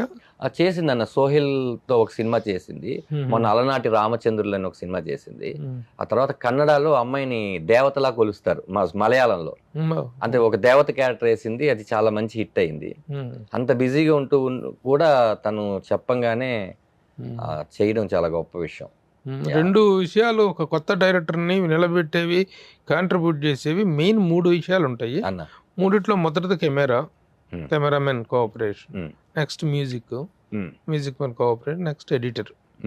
ఈ ఒక కొత్త డైరెక్టర్ స్టాండ్ అవ్వాలి, అతనికి నడిపించాలి అంటే ఈ 3 విషయాల్లో వచ్చిన ఈ ముగ్గురు ఎలాంటిది ఇచ్చారు? ఫస్ట్ కెమెరామెన్ గారు వచ్చి దుర్గా ప్రసాద్ గారు అన్న. ఆయన చాలా యాడ్ ఫిల్మ్స్ చేశారు. నేను ఏదైతే ప్రభాకర్ ఆరిపాక్ గారు సినిమా సీతాయనం చేశారన్నానో ఆ సినిమా డిఓపిఏ. ఆయన నాతో పాటు ఈ సినిమాలో ఫస్ట్ ఉన్నది ఎవరైతే ఉన్నారో మేమిద్దరమే ట్రావెల్ అయ్యాం. ఆయనకి నేను, సార్ నాకు తెలియకపోతే నేర్చుకుంటానండి, చెప్పండి. నేను చెప్పింది మీకు అర్థం కాకపోతే 10 సార్లు చెప్తాను, అలాగే నాకు అర్థం కాకపోతే మీరు 100 సార్లు చెప్పండి. కానీ మన ఇద్దరు ఎంత చెప్పుకున్నా అక్కడ కనిపించే బొమ్మ ఇద్దరు ఐడియాలజీలోంచి రావాలి. నేను పలానా కలర్ ప్యాలెట్ అనుకుంటున్నాను, ఈ సినిమాకి ఏ కలర్ ప్యాలెట్ అనుకుందాం, ఓకే ఏ కలర్స్ కనిపిస్తే హార్డ్గా ఉంటాయి, ఈ సీన్లో ఎన్ని షాట్లు తీస్తేనే అందంగా ఉంటుంది. ఏదో అంతకుముందు చూస్తే ఒక వైట్ షాట్ లో అందరు నటిస్తుంటే వాళ్ళనే చూసేవాళ్ళం. ఇప్పుడు బ్లింక్ వేసి ఐ బ్లింక్ వేసే లోపల షాట్లు మారిపోతున్నాయి. ఒక డ్రామాకి అది పనికిరాదు, ఒక కామెడీకి ఒక డ్రామాకి కట్ చేయకూడదని నేను అనుకుంటున్నానని ఇద్దరు ఐడియాలజీని తీసుకొని వచ్చి నేనేం చెప్పాను ఆయన ఏం చెప్పాడో అలాగే ఈ సినిమాని తీయడం జరిగింది. జాగ్రత్తగా తీసాం. 2 గంటలు 1 నిమిషం సినిమా నిడివి. గంటలో ఇంటర్వెల్ అయిపోవాలి, 1:01 సినిమా థియేటర్ నుంచి బయటికి రావాలి. అనవసరమైన సీన్స్ ఉండకూడదు. మేము అన్ని టేబుల్ మీద ఎడిట్ చేసుకోవడం వల్ల మాకు ఎక్స్పోజర్ కు ఎడిటింగ్ టేబుల్ లెంగ్త్ కి షోయింగ్ లెంగ్త్ కి ఎంత తేడా ఉందబ్బా? ఎక్స్పోజర్ కి అంటే ట్రిమ్ లోనే పోయినాయి అన్న, అంతే తప్ప ఎడిట్ లో పోయిన సీన్ లేవు. ఒక్క సీన్ ఎడిట్ లో పోయింది. అది చాలా బాధపడ్డారు ఆయన, ఎవరు మార్తాండ గారు. చాలా బాగుంది అంటే, సార్ బాగుంది, ఆ ఫేజ్ కి బాగుంది సార్, ఎందుకు వెళ్తున్న ఫ్లోలో ఎడిటరే బాగుందని చెప్పినా కూడాను యాక్చువల్గా ఎడిటర్స్ అంటే ఎడిట్ చేయడానికి ఉంటారు. అందులో మార్తాండ కట్ చేస్తారు, ఆయన పదును ఎక్కువ కట్ చేస్తారు. ఆయనే ఉంచమని చెప్పినా కూడా ఎందుకు తీసేయాల్సి అంటే ఏం లేదన్న, 99.9% లో మనం ఉన్న 1% నాకు అనిపించింది ఆయన ఏం కాదని అన్నారు. ఎందుకు ఆ ఒక్కటి కూడా అన్నమంతా తినేసి ఒక స్వీట్ ముక్క తినలేదని అనిపించుకోవడం. ఇది ఎందుకు అంటున్నా అంటే చాలా హెల్దీ పాయింట్ ఇది. ఇండస్ట్రీలో కొత్తగా డైరెక్టర్లు తెలుసుకోవాలి. అవునన్న, ఎందుకంటే ఎక్స్పోజ్ చేస్తున్న లెంగ్త్ కి చూపిస్తున్న లెంగ్త్ కి సంబంధం ఉండట్లేదు. ఎంత మధ్యలో వేస్టేజ్ అనేటువంటిది పోతుందో, ఎన్ని కోట్ల రూపాయలు ఒక్కొక్క సినిమాకి 4 సినిమాలు ఎక్స్పోజర్ చేస్తున్నారు. The so called great directors అనుకున్న వాళ్ళందరూ కూడా పేర్లు కూడా చెప్పవసరం, ప్రతి ఒక్కళ్ళు ఆల్మోస్ట్ 90% అదే పని చేస్తున్నారు. కానీ ఒక కొత్త దర్శకుడికి ఆ డిక్షన్, ఆ కన్విక్షన్, ఆ కమాండ్ ఉండగలిగితే ఇట్ విల్ బి గుడ్. అదే ఒకటి. Okay, music director Arun Chiliveru అన్న. ఇంతకుముందు సాయి కుమార్ గారు అబ్బాయి ఆది గారిది శశి అని ఒక సినిమా వచ్చింది. ఆ పాట చాలా ఫేమస్. ఒకే ఒక లోకం నువ్వు, శిశిరమ్మ గారు పాడారు. ఆ మ్యూజిక్ డైరెక్టర్తో నేను ఎప్పటి నుంచో వర్క్ చేద్దాం అనుకుంటూ ఉన్నా. ఆ ప్రొడక్షన్ హౌస్కి ఎలా చెప్పాలి, వీడేంటి డైరెక్టర్ చేసాము, వీడి కోసం డబ్బులు ఖర్చు పెడుతున్నాం ఆర్టిస్ట్గా. సముద్రకని గారు ఓకే అన్నారు. ఆ అమౌంట్ అయ్యి చిన్న బడ్జెట్ అవుతుంది, మళ్ళీ మ్యూజిక్ డైరెక్టర్ కూడా అంటారేమో, ఎలా చెప్పాలి. బట్ ఏమో నేను కాంప్రమైజ్ అవ్వలేకపోతున్నాను. అప్పుడు మ్యూజిక్ డైరెక్టర్ ఎవరన్నా అనుకున్నారంటే, సార్ నేను అరుణ్ చిలివేరు, మేము కూడా అరుణ్ చిలివేరు అనుకున్నాం అన్నారు. అమ్మ బాబాయ్, నీకేమో ఎట్లా కలిసి వచ్చింది, నాకేంటి అన్ని ఇలా కలిసి వస్తాయంటే, ఆయన ప్రాజెక్ట్ చేయడానికి నెక్స్ట్ ఏదైనా చేస్తే అరుణ్ గారిని అనుకున్నారంట. ప్రభాకర్ ఆరిపాక గారు, పృథ్వీ పోలవరపు గారు. అప్పుడు అరుణ్తో మాకు చాలా మంచి ఫ్రెండ్షిప్ ఉందంటే అరుణ్ గారిని పిలిచి, సార్ సినిమా రిజల్ట్స్ మన చేతిలో లేవు సార్, మంచి సినిమా తీసామో లేదో మాత్రం మన చేతిలో ఉంటుంది, మనం మంచి సినిమా చేద్దాం, ఎప్పటికైనా సరే మీకో నాకో ఒక 5 ఏళ్ళు 10 ఏళ్ళ తర్వాత ఏ సినిమా చేసామరా అంటే గుర్తుండిపోయే సినిమా చేద్దాం అని కథ చెప్పాను. నేను చేస్తాను బ్రో, నేను సౌండ్ ఎలా ఇస్తాను అంటే నువ్వు ఒకసారి చూడంటే, అలాంటి ఏం వద్దు, ఫస్ట్ సౌండ్ ఎలా ఇస్తాను, మాట వినపడాలి, పాట వినపడాలి, కానీ నువ్వు కనపడవు ఎలాగో, మ్యూజిక్ కూడా అంతే. ఈ సినిమాలో బ్లెండ్ అయిపోవాలి తప్ప సపరేట్గా దాన్ని ఎవరు గుర్తు పెట్టుకోకూడదు. ఏ క్రాఫ్ట్ గుర్తుకొచ్చినా మిగతా క్రాఫ్ట్లన్నీ బాగాలేదని అర్థం. వెరీ గుడ్, అన్ని బాగుంది. ఇది చాలా బాగుంది. ఇది ఈ కన్విక్షన్, ఈ కాన్ఫిడెన్స్ నాకు చాలా నచ్చింది. ఎట్లాగంటే ఒక పర్టికులర్ క్రాఫ్ట్ ఏదో ఎలివేట్ అయితే మిగతా క్రాఫ్ట్లు అన్ని పోయేలా కాకుండా, సినిమా అంటే 24 క్రాఫ్ట్స్ తాలూకు మొత్తం ఒక ఎమాల్గేటెడ్ వర్క్ అనేటువంటిది కనిపించాలి. అంటే మెయిన్ గా సినిమాలోకి వచ్చే క్రాఫ్ట్ లో 10-11 ఉంటాయన్న. బయట క్రాఫ్ట్లు తీస్తే అంటే ప్రభు గారి షర్ట్ చాలా బాగుందంటే ప్రభు గారు బాగాలేదని కాదు, బాగాలేదని వచ్చేస్తుంది. ప్యాంట్ బాగుందంటే షర్ట్ బాగాలేదని వచ్చేస్తుంది. డైరెక్ట్ గా మనం ఏంటంటే ప్రభు గారు బాగున్నారు అంటే ఇంక అన్ని బాగున్నట్టే, ఇది కావాలి. ఓకే, అంతే కదన్న. అలా నేనేమన్నానంటే అలా చేద్దాం అని, కానీ కరెక్ట్ బ్రదర్ అని. ఆ సౌండింగ్స్ కూడా మనం రవసరవస సౌండ్లు ఇవన్నీ వద్దండి. అసలు మ్యూజిక్ డైరెక్టర్ అంటే నా ఉద్దేశంలో అరుణ్తో నేను మాట్లాడింది, ఎక్కడ మ్యూజిక్ ఇవ్వకూడదో తెలిసి ఉండడమే మ్యూజిక్ డైరెక్టర్. ఆ ప్లేస్ అది కోరుకోపోయినా మనం ఏదో పెట్టేసేసి లేపేద్దాం కాదు, కోరుకుంటలేదు. అది మాటలు బాగున్నాయి, సిచ్యువేషన్ బాగుంది, ఎక్కడో ఒక అర ఎక్కడో వినిపిస్తుంది. ఇళయరాజా గారు ఉంటాయి, ఆయన ఒకసారి చిన్న అని వదిలేస్తారు, అంటే అది మనం తాకుతుంటది. ఇది మేము డిస్కస్ చేస్తే ఎగ్జాక్ట్ తను కూడా వేవ్ లెంత్లోకి వచ్చి ఈరోజు ఈ సినిమా చూసి జనాలందరూ ఒక ఎమోషన్ రైడ్లోకి వెళ్తున్నారు అంటే ఖచ్చితంగా మా మ్యూజిక్ డైరెక్టర్ ఈ సినిమా తర్వాత తనకు కూడా పెద్ద పెద్ద సినిమాలు వచ్చేస్తాయని నేను అనుకుంటున్నాను. Very good. ఇక మార్తాండ గారి గురించి చెప్పేంత వయసు అనుభవం లేదు, కానీ ఆయన ఏ ఏజ్ గ్రూప్కి ఆ ఏజ్ గ్రూప్కి వచ్చేస్తాను. వచ్చేస్తారు. ఆయన ఒక ఫ్యామిలీ స్టోరీ చేస్తే ఒకలాగా, లవ్ స్టోరీ చేస్తే ఒకలాగా, ఇన్ని సినిమాలు చేసిన అనుభవంతో గురుగారు నేను మారతాండ గారిని అడిగాను, సార్ నేను చెప్పిన కథలో తప్పు ఉందా, నేను చేసిన పనిలో తప్పు ఉందా, వచ్చిన అవుట్పుట్లో తప్పు ఉందా, ఈ మూడిట్లో తప్పు లేనప్పుడు మనం నిజాయితీగా మంచి సినిమా తీసాం, చాలా మంచి సినిమా తీసాం, ఇక్కడ ప్రాబ్లం ఏంటంటే థియేటర్కి జనాలు వస్తారా రారా అనేది తప్ప, వస్తే నీ సినిమా చాలా బాగుంది అంటారు వచ్చిన 2-3 అయినా సరే, వాళ్ళని ఎలా రాబట్టుకుంటావు నువ్వు మీ ప్రొడ్యూసర్ గారు ప్లాన్ చేసుకోండి నేను చెప్పారు. Yes thank you. ఇలా ఈ ముగ్గురే కాదన్న, మా సినిమాకి పనిచేసినట్టు లైట్ మ్యాన్తో సహా ప్రతి ఒక్కరిని నేను గుర్తు పెట్టుకుంటాను. ఎందుకంటే పాపం ధనరాజ్ ఫస్ట్ టైం డైరెక్షన్ చేస్తున్నాడు, సరే భోజనం 20 నిమిషాల్లో చేయడం కన్నా 15 నిమిషాల్లో చేసి వచ్చేద్దాం అనుకున్న వాళ్ళు ఉన్నారు. నా కోసం అందరూ 6 o'clock ఫస్ట్ షాట్ నేను 7 o'clockకే తీస్తాను, తర్వాత బ్రేక్ ఇస్తాను అనుకుంటే అందరూ 6:45కి వచ్చి లైటింగ్ పెట్టి డైరెక్టర్ గారు ఏంటి లేటు 7:05 అయింది అన్నది. ఎందుకంటే నేను ఒక ఆర్టిస్ట్గా ఫస్ట్ నేనే వచ్చి మేకప్ వేసుకొని మానిటర్ దగ్గర కూర్చోవాలి, ఏ గ్యాప్ వచ్చినా నాకు క్లోజులు తీసుకోవాలి. ఆ రోజు నాకు షూటింగ్ ఉంటుందో లేదో కూడా తెలీదు, ఎందుకంటే అక్కడ 30 పృథ్వీ గారు కానీ, సముద్రకని గారు కానీ, ప్రమోదిని గారు కానీ, సునీల్ గారు కానీ ఇలాంటి మంది కాంబినేషన్ ఉన్నప్పుడు సార్ 2 minutes సార్ నేను వెళ్ళి మేకప్ వేసుకొని వస్తాను కుదరదు, ఎందుకంటే నేనే డైరెక్టర్ కాబట్టి. సునీల్ నెగటివ్ క్యారెక్టర్, నెగిటివ్గా కనిపించే పాజిటివ్ క్యారెక్టర్ సార్. ఈ సినిమాలో అందరూ వాళ్ళ క్యారెక్టర్స్లో మీకు అనవసరంగా ఈ క్యారెక్టర్ ఎందుకు వచ్చింది, ఏదో ప్యాడింగ్ కోసం పెట్టుకున్నారా అని ఎవ్వరిది అనిపించదు. ముఖ్యంగా మీ ఇంటర్వ్యూ ద్వారా నేను చెప్పాలనుకుంది మళ్ళీ మర్చిపోతారని ఇక బ్రేక్ చేసి చెప్తున్నాను.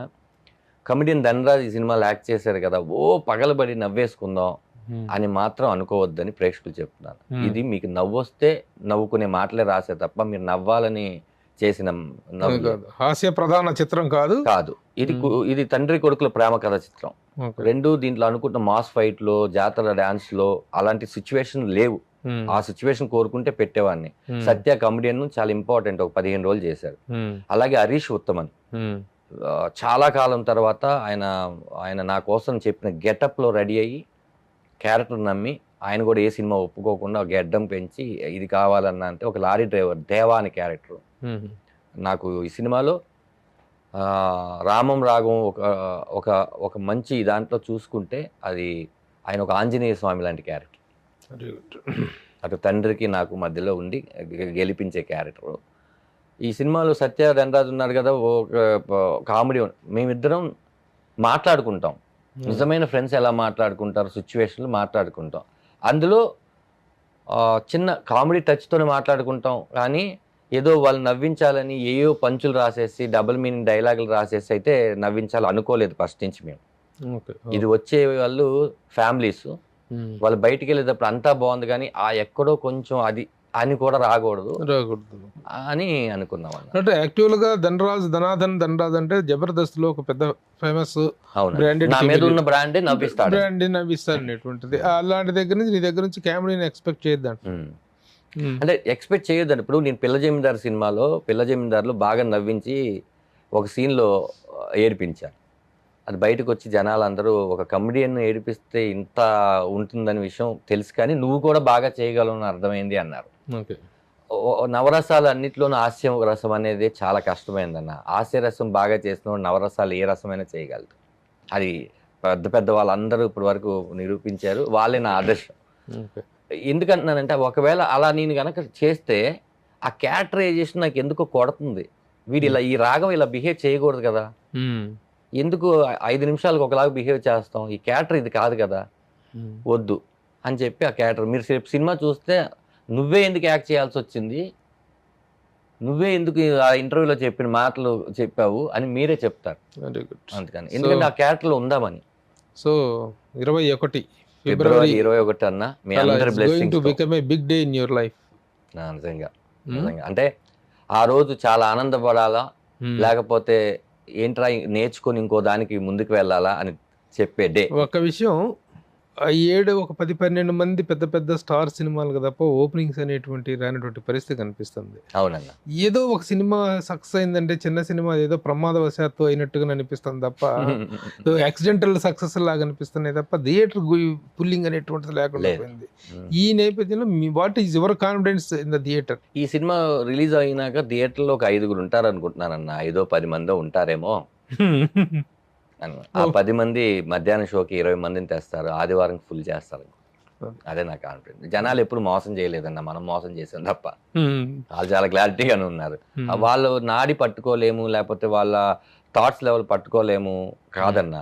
జనాలు అనుకున్నదే జరగాలి, వాళ్ళు అనుకున్నప్పుడు జరగకూడదు. అదే మనం తీసేసింది. మన ప్రొడ్యూసర్ గారు చెప్పినట్టు నిజంగా నేను వాళ్ళని వదిలేస్తే అదేమిటంటే వాళ్ళు పట్టుకొని థియేటర్లో నేను తెరకి వాళ్ళని గట్టిగా అటాచ్ చేసి ఎక్కడో వదిలేసినప్పుడే వాళ్ళు మళ్ళీ లేపడం కష్టం అవుద్ది. అలా వదలకుండా నేనే చెక్ చేసి, నాలో ఫస్ట్ ఒక ఆడియన్ ఉన్నాడు కదన్న, ఆడియన్ తర్వాతే ఆర్టిస్ట్ అయినా దర్శకుడు అయినా. నేనైతే ఈ సినిమాలో ఏంటి వెతుకుతాను, ఏమేమి తప్పులు ఉన్నాయి, ఎక్కడ ఆగిపోతుంది ఫ్లో, ఈ డైలాగ్ అవసరమా, ఇది అతనికి ముందే తెలీదా, ఇంత క్రాస్ చెక్ చేసుకొని 2 years వర్క్ చేసామన్న స్క్రిప్ట్ మీద. Very good. మాకు తెలిసైతే ఏ తప్పు చేయలేదన్న, తెలియకుండా జరిగి ఉండొచ్చేమో సినిమాలు. ధనరాజు దాదాపు 100 సినిమాలు పైన యాక్టర్గా 90-100 ల్యాబ్లో ఉన్న సినిమాలతో లెక్కెట్టుకుంటే తీసుకోవచ్చు. ఇన్ని సినిమాల్లో ఇంతమంది పెద్ద పెద్ద స్టార్స్ తోటో, యాక్టర్స్ తోటో, డైరెక్టర్స్ తోటో వర్క్ చేయటం, ఒక ఐడెంటిటీ తెచ్చుకోవటం జరిగింది. ఇప్పుడు ఫస్ట్ టైం డైరెక్షన్ చేస్తున్నామంటే ఇండస్ట్రీలో నుంచి, మీ కొలీగ్ యాక్టర్స్ నుంచి, కొలీగ్ డైరెక్టర్స్ దగ్గర నుంచి వచ్చిన రెస్పాన్స్, వాళ్ళ దగ్గర వచ్చిన సపోర్ట్ ఏంటి? ఇందులో నాన్న పాట తెలిసిందా నేడు అనే పాట సుకుమార్ గారితో లాంచ్ చేయించుకోవాలి. నా జగడం సినిమా నేను ఇంట్రడ్యూస్ అయ్యాను కదా, నేను ఆర్టిస్ట్గా ఆయన చేతుల ద్వారా అయ్యాను, దర్శకుడు అవుతున్నాను, ఆ విషయం ఆయనకి చెప్పాలి. ఎందుకంటే ఆయన ఒక నాన్నకి ప్రేమతో, ఇలా తండ్రి అంటే ఆయనకి ఎంత ప్రేమో అందరికీ తెలుసు అని. ఎందుకంటే మా అబ్బాయి పేరు సుక్రామ్, నాకు ఇది ఉంది, నా డాడీ అని కూడా పిలుస్తుంటాను ఒకసారి నేను గురువు గారిని. పాట చూసిన తర్వాత ఆయన ఒక 15 గంట మాట్లాడారు. అప్పుడే సునీల్ గారు కూడా అదే సెట్లో ఉన్నారు. పుష్ప 2 సెట్కి వెళ్ళాను. అన్నయ్య బాగా చేశాడు అన్నయ్య, అసలు నాకు తెలిసి ఆ టైంలో అన్ని సీన్లు టక్క తీసేశాడు, క్లారిటీగా, పేపర్ కూడా పట్టుకోకుండా క్లియర్గా తీసాడు అని మొత్తం చెప్తే చాలామంది చెప్తున్నారు. ఆ పాటలో కొన్ని ఎక్స్ప్రెషన్స్ గురించి మాట్లాడారు. చాలా మెచ్యూరిటీ ఉండాలి ఆ ఎక్స్ప్రెషన్స్ చేయాలంటే అని కథ అంతా తెలుసుకొని ఆయన, అది నాకు చాలా అద్భుతమైన సపోర్ట్. ఇంకా ఈ సినిమా చాలామంది చూశారన్న, వాళ్ళందరూ కూడా చాలా పెద్దవాళ్ళు. ఎవరెవరు చూసారా ప్రముఖులు? అంటే నేను అంటే వాళ్ళ ఫేమ్, వాళ్ళ ఇమేజ్ పట్టో నేను ప్రముఖుడు అనుకోను. నాకేంటంటే జడ్జిమెంట్ కరెక్ట్గా చెప్తారా లేదా అనే వాళ్ళు చూశారు, బాగా మెచ్చుకున్నారు. ముఖ్యంగా నిమ్మకాయల ప్రసాద్ గారు, ఆయనకి సినిమా చూసినాక ఆయన ఈ సినిమా తర్వాత నిన్ను చూసే కళ్ళు మారుతాయి ధనరాజ్ అన్నారు. అంతకన్నా గొప్ప విషయం ఉంది. మారుతి గారిని ఫ్రీ రిలీజ్ ఈవెంట్కి పిలవడానికి వెళ్ళాను. ఈ సినిమా గురించి చాలా బాగా మాట్లాడుతున్నారు బయట, చాలా బాగా చేసావని, ఆల్ ది బెస్ట్, నేను ఫ్రీ రిలీజ్ ఈవెంట్కి వస్తానని నేను మాట ఇచ్చాను. బ్రహ్మానందం గారికి బర్త్డే రోజు ఆయన్ని సన్మానిద్దామని వెళ్తే చాలా బాగా వచ్చిందంటే కదరా, మన కమెడియన్స్ అంటే ఓన్లీ కామెడీయే కాదురా, అన్నీ చేస్తామని అందరూ నిరూపిస్తున్నారు, నాకు చాలా ఆనందంగా ఉంది, గట్టిగా కొట్టు అని. ఈ ఎవరు కూడా డిసప్పాయింట్ చేసి నన్ను మాట్లాడలేదన్న. అంటే అనుకున్నా కూడా నాకు చెప్పలేదు, నన్ను ఎంకరేజ్ చేద్దాం అనుకున్న వాళ్ళందరూ నాకు చెప్పారు, డిసప్పాయింట్ చేద్దాం అనుకున్న వాళ్ళు నాకు చెప్పలేదు. ఎవరికైనా చెప్తే వాళ్ళు కూడా చెప్తే బాగోదని నాకు చెప్పలేదేమో. అంతే, ఎప్పుడైనా ఎవరైనా నలుగురు ఎంకరేజ్ చేస్తూ మాట్లాడతారు తప్ప, ఇప్పుడు నేను సినిమా చూసినా సరే ధనరాజ్ బాగా చేసావు, కంగ్రాట్స్ అనే అంటాను తప్ప అందరి ముందు అది చెప్పి మీలాంటి వాళ్ళు ఏంటంటే నాన్న ఇది జరిగిందని నాకు పర్సనల్ గా చెప్తారు. మంచి మైక్ లో చెప్పాలి, చెడు చెవులో చెప్పాలి అని మెగాస్టార్ గారి వాచ్ ఒకటి ఉంది. అంటే ఇప్పుడు నేను ఎంతవరకు ఫిబ్రవరి 21 వరకు అబద్ధం చెప్పగలనా చెప్తే, 22వ తారీఖు నుంచి నేను చెప్పిన అబద్ధాలన్నీ నన్ను అబద్ధాలు కోరుగా చూడరు. దాని తర్వాత నుంచి నేనేం చెప్పినా నమ్మరు. ఫస్ట్ నీ మైండ్ అదే పెట్టుకున్నాను, నిజమే చెప్పు, లేదన్నా అక్కడెక్కడ ప్రాబ్లం ఉంటుంది, బట్ అలా ఉన్నా కూడా నిజమే చెప్పు. నేను కాన్ఫిడెంట్ గా చెప్తున్నాను అన్న, 100% కాన్ఫిడెంట్ చెప్తాను.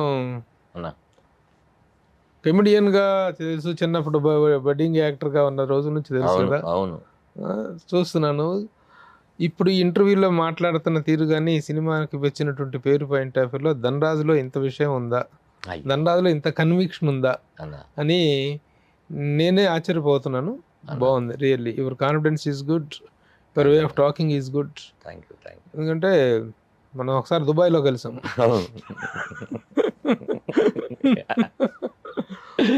అవును. రోజే వండర్ఫుల్ డే. నాకేంటంటే అప్పట్లో నీకు ఒక లవ్ స్టోరీ ఉందని చెప్పావు అబ్బా, ఉమ్, నీ లవ్ స్టోరీ ఒకసారి చెప్పవా? నా లవ్ స్టోరీ అంటే మా ఆవిడతోనే కదన్నా పెళ్లి చేసుకున్నాను. పెళ్లి చేసుకున్నావు? ఉమ్. అమ్మాయినేనా? ఆ అమ్మాయినా వేరే అమ్మాయి? కరెక్ట్గా చెప్పు. అంటే కానీ నీకు ఒక రెవెంజ్ తీర్చుకున్న లవ్ స్టోరీ ఉంది. ఎందుకు చెప్పలేకపోతున్నానంటే ఇందాక ఈ సినిమాలో ఒక అమ్మాయి ఉందన్నారు కదా, ఆ క్యారెక్టర్ నేను అదే డిజైన్ చేశాను, అదే పేరు పెట్టి. కాబట్టి మీరు సినిమా చూస్తే మీకు అర్థమైపోద్ది. సేమ్ ఆ రివెంజ్ అంతా తీసుకున్నావా? రివెంజ్ అని కాదన్న, చిన్నతనంలో మనకి తెలియకుండా ఆకర్షణ, అయస్కాంతపు. ఇప్పుడు ఆలోచిస్తే అదంతా కూడా మన తప్పు చాలా ఉందని అర్థమవుతుంది.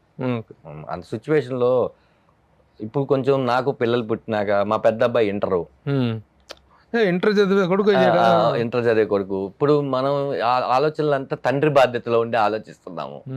అప్పుడు మనం చేసిన చిలిపి పనులు, ఒంటి పనులు అన్ని గుర్తుకొచ్చినాక ఎవరిని మనం హత్య చేసి ఉంటాము?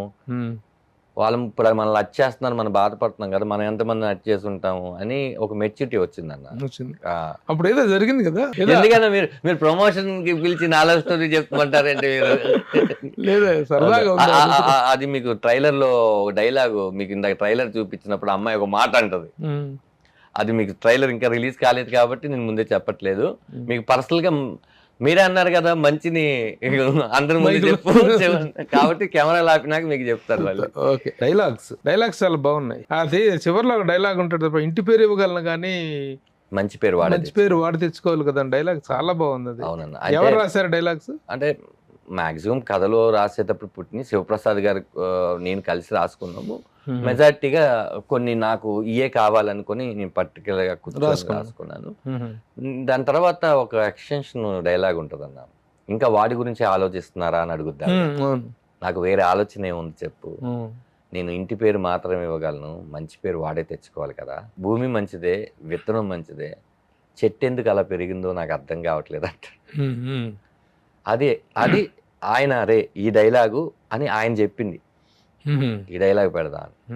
నాకు వెరీ హ్యాపీయెస్ట్ మూమెంట్ ఏంటంటేనా, ఈ డబ్బింగ్ నేను పట్టి మన పాత్రకి మనం డబ్బింగ్ చెప్పినప్పుడే పరిపూర్ణత వస్తుంది అని నేను, సార్ మీరే డబ్బింగ్ చెప్పాలి, నేను చెప్పించుకుంటా అని ఒక 4 రోజులు టైం ఇచ్చారు డబ్బింగ్కి. 2 రోజులు అని, 1 రోజు తమిళ్ పట్టింది అంతే, 3 రోజులు తెలుగు. చెన్నై వెళ్ళి ఫస్ట్ హాఫ్ 2 రోజులు చెప్పించా. అన్న ఇలా లాగకూడదు, సాగదీయకూడదు, నొక్కాలి అని మొత్తం చెప్పి నేను 99% చాలా చక్కగా చెప్పించినాక సెకండ్ హాఫ్ ఎప్పుడు చెప్తారంటే రేపు మార్నింగ్ 8:30 అన్నారు. నేను హోటల్కి వెళ్ళిపోయాను, పడుకున్నాను. పొద్దున్నే 8:15కి వచ్చేసా. వచ్చి చూస్తే ఆయన సెకండ్ హాఫ్ సినిమా చూస్తున్నారు, 7:30కే వచ్చారంట. సినిమా చూస్తున్నారు, నేను డిస్టర్బ్ చేయకూడదని నేను ఇటు సైడ్ నుంచి చూస్తున్నాను. సినిమా అయిపోయింది, అలా చూసి నన్ను చూశాడు. బయటికి వెళ్ళి గట్టిగా కౌగిలించుకున్నాను. కౌగిలించుకొని చాలా మంచి సినిమా తీసాం రా మనం, ఇక నుంచి నేను ఈ చెడ్డ క్యారెక్టర్లు చేయనురా, చాలా నాకు తృప్తిని ఇచ్చేసినాయి కొన్ని. అప్పుడు తిరుమాణిక్యం ఇంకా రిలీజ్, అక్కడ మంచి హిట్, మొన్న తిరుమాణిక్యం అనే ఒక సినిమా బాగా ఆడింది. ఆ సినిమా అది విమానం, ఇది చాలా తృప్తిగా ఉంది అని. ఇది అయిపోయిన తర్వాత మా ఇంటికి రాని తీసుకొని వెళ్ళి కొన్ని షాట్ల గురించి మాట్లాడారు ఆయన. ఎందుకు అలా పెట్టావురా అని నేను చెప్పాను. అది మామూలు కాదురా, అది నువ్వు ఎంత ప్రేమిస్తే వస్తుందో అని చెప్పి మా గురువుగారు బాలచంద్ర గారు మాట చెప్పారు.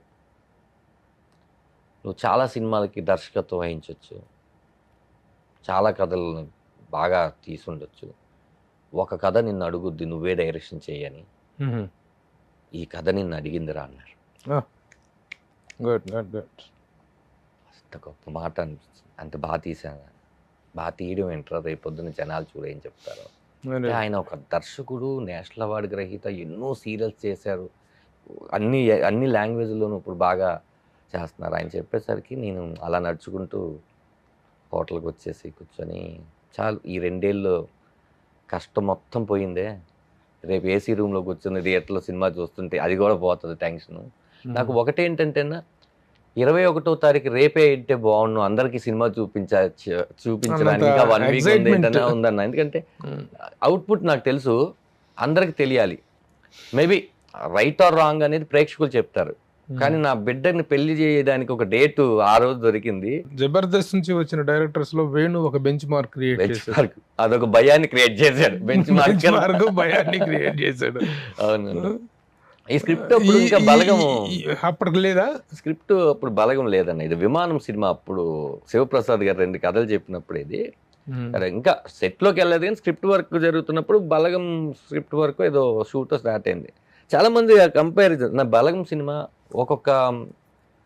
ఒక్కొక్క దశాబ్దానికి అంటారో, శతాబ్దానికి అంటారో, ఒక్కొక్క 5 years అంటారో, 10 years అంటారో తెలియదు. ఒక శివ ఇట్లా కొన్ని సినిమాలు ఉంటాయి. బలగం నేను వేణుతో అన్నాను, మళ్ళీ నువ్వు తలుచుకున్నా మళ్ళీ నువ్వే డైరెక్షన్ చేసిన బలగం తీయలేవు కదా, బలగం కన్నా గొప్ప సినిమా తీయచ్చు, బలగం కన్నా చిన్న సినిమా మళ్ళీ బలగం తీయలేవు, ఒక్కసారి వస్తుంది.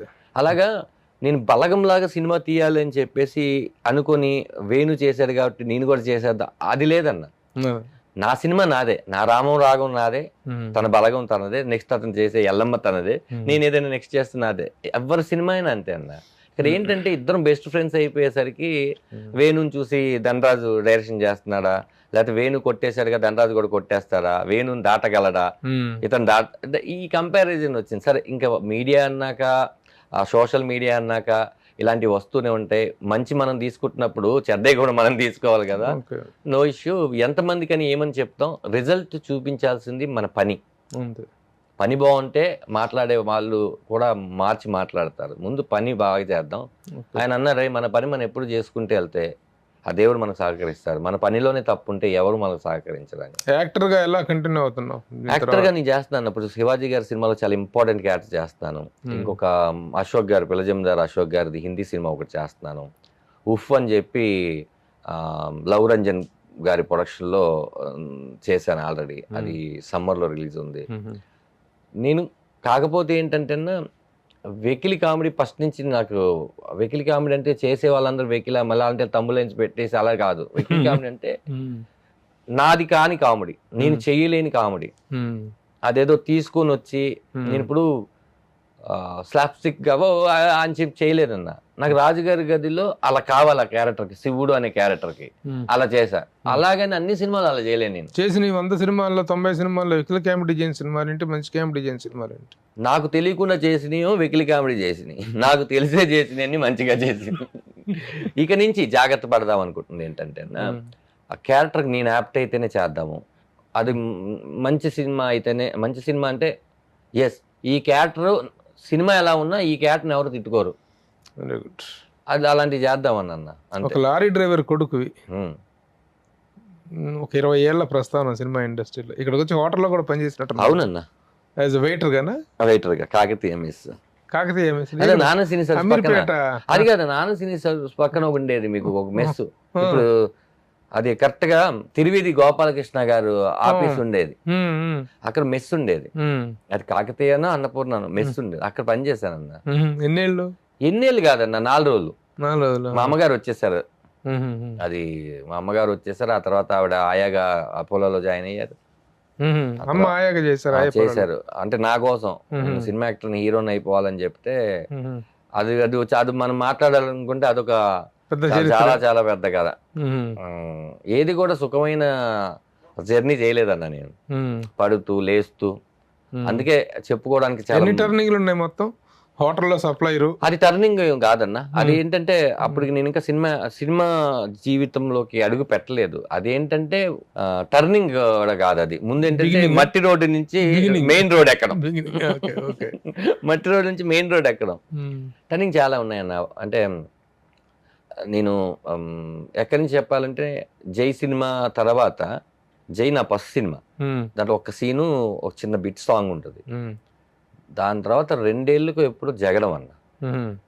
జగడం సినిమా స్టార్ట్ చేస్తే ఆ తర్వాత పరుగు, యువత, గోపిక గోదావరి, రన్ రాజా రన్ను, భీమ్లీ కబాడ్ జట్టు, అలా మొదలైంది. పిల్ల జమీందారు, భాగమతి, రాజుగారి గది 1, రాజుగారి గది 3, ఇలా అసలు నేను వెనక్కి తిరిగి చూడలేదు. ఏది ఒకటి రోజు 2 రోజుల క్యారెక్టర్లు కూడా కాదు, మళ్ళీ త్రోట్ క్యారెక్టర్లు. ఫ్రెండ్ అంటే అప్పట్లో 3 ఫ్రెండ్స్ ఉంటే 2 ఫ్రెండ్స్ ఉంటే ధనరాజ్ ఒక ఫ్రెండ్. ఇట్లా సినిమా చేసుకుంటున్న టైంలో జబర్దస్త్. అసలు మేము అప్పటి వరకు సినిమాకి ఎంత ఇచ్చేవాళ్ళన్నా, జగడం సినిమాకి మా అందరికి నాకు మాట్లాడింది 12,500 25 రోజులకి. అది 50 రోజులు చేశారు, 50,000 మన 25,000 ఇచ్చారు, డబల్ చేశారు కదా. అలా మాకు సినిమాకి ఇంత ఉండేది. ఇప్పుడు కాల్ షీట్ కాదు కదన్నా. అలాంటిది నేను హైయెస్ట్ గా సినిమాకి తీసుకున్నది 1,50,000 ఏమో అప్పట్లో. అలాంటిది జబర్దస్త్ అనేది ఒక హైయెస్ట్ పేమెంట్. అంటే మా సినిమా జర్నీలో కన్నా ఒక ఎపిసోడ్కి వచ్చే పేమెంట్ చాలా అధికం. అలాంటి సూపర్ మ్యాటర్. అలాంటి ఒక 75 ఎపిసోడ్లు. ఓకే, డబ్బులు వచ్చేస్తున్నాయి కదా, ఇంకేంటి, సరే ఓకే పొడిచేద్దాం. మ్యారేజ్ ఎప్పుడు చేసుకున్నావు? 2017 అన్న. 17లో సారీ 2007. అదే కదా, ఇంటర్మీడియట్ చదువుతున్న కొడుకు అంటున్నావు. 17 ఈడు 17 చిన్నోడు, అందుకని నాకు అది ఎప్పుడు 17 ఆడు 10 ఏళ్ళ గ్యాప్ ఉంది. అది తర్వాత అది అయిపోయింది. ఇప్పుడేమో సర్లే అని చెప్పేసి వేరే ఛానల్కి వెళ్ళాం. ఇక్కడ తీసేయడం అంటే అక్కడ చేస్తూ ఇక్కడ చేస్తే ఎక్స్క్లూజివ్నెస్ ఉండదు కదా అన్నారు. వాళ్ళు చెప్పింది నిజమే. అక్కడికి వెళ్తే వాళ్ళు 13 ఎపిసోడ్తో ఆపేశారు. జబర్దస్త్ మిస్ అయిపోయాం. సరే మళ్ళీ వెళ్ళి అడిగితే అప్పటికి వాళ్ళు ఏంటంటే, మీరు సడన్ గా వదిలి వెళ్ళిపోతే ఇప్పుడు ఒక టీం లీడర్ కావాలి, మళ్ళీ వాళ్ళు తయారు చేసుకోవాలి. మేము వచ్చాం కదని మళ్ళీ ఆ టీం లీడర్ని కంటెస్టెంట్ గా చేయమంటే బాగోదు. సరే ఓకే అని వదిలేసిన తర్వాత సరే ఇప్పుడు ఏం చేద్దాం. అసలు జబర్దస్త్ వదిలేయడానికి కారణం మా ఏడుకొండల మేనేజరు. ఎందుకు? మా ఏడుకొండల మేనేజరు మా వేణు కూడా. వేణు వచ్చేసి ఏమన్నాడంటే, మనం టీం లీడర్కి ఎంతకాలం ఉంటాం, హోస్ట్ అవుదాం మనం అని. ఆలీ టాగీస్ అని ఒకటి జరిగేది మా టీవీలో. ఆలీ గారికి ఏదో షెడ్యూల్ కుదరట్లేదు, వేరే షూటింగ్ పడిందని దాన్ని మా టాగీస్గా మార్చారు.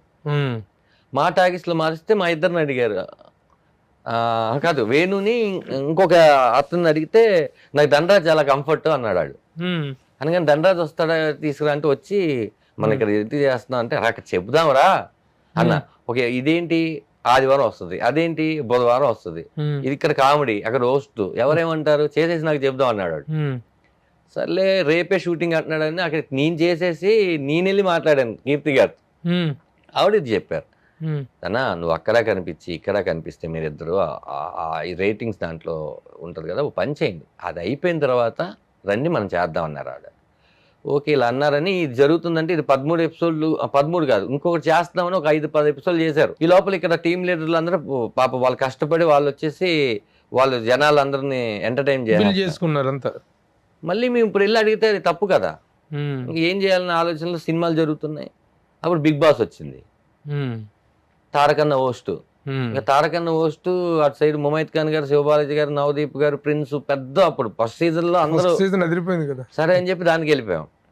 ఇంకా మా అబ్బాయి అదే రోజు పుట్టాడు అని తెలిసి నేను ఎలిమినేషన్ అయిన రోజు మా అబ్బాయి ఎంటర్ అయిన రోజు ఒకటే అది వచ్చేసిన తర్వాత మళ్ళీ సినిమాలు ఇవన్నీ చేసుకుంటున్న దాంట్లో జీలో షో స్టార్ట్ చేశారు అదిరింది అని, దానికి వెళ్ళాం. ఇక్కడేమో కామెడీ గ్యాంగ్సో ఏదో దానికి వెళ్ళాం. ఆ తర్వాత ఫ్యామిలీ అని చెప్పి ఫ్యామిలీ నెంబర్ 1 అని అది చేసాం. ఇలా ఇక్కడ ఇందాక మీకు చెప్పినట్టు రూపాయలు మార్చుకుంటూ మొత్తం తిరుగుతూ సినిమాలు చేసుకుంటూ ఇంకా లాభం లేదు, ఏదో ఒకటి చెయ్యాలి, బిగ్ స్క్రీన్ కిక్ వేరు అనే టైంలో విమానం సినిమా శివప్రసాద్ గారు చమక్ చంద్రకి స్కిట్లు రాసేవాడు. తను నాకు కూడా అదిరిందికి రాసినప్పుడు ఏంటంటే మీరు ఓన్లీ ఇలా స్కిట్లు సినిమాకి మాటలు ఇంతేనా, మీ గోల్ ఏదైనా ఉందంటే, సార్ డైరెక్టర్ అవ్వాలని నా గోల్ సార్.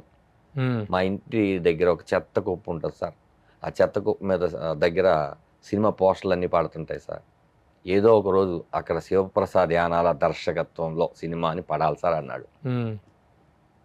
కథ చెప్పు అన్నా చెప్పాడు. తెల్లారి మాట్లాడదామని నేను ఆలోచిస్తున్నా.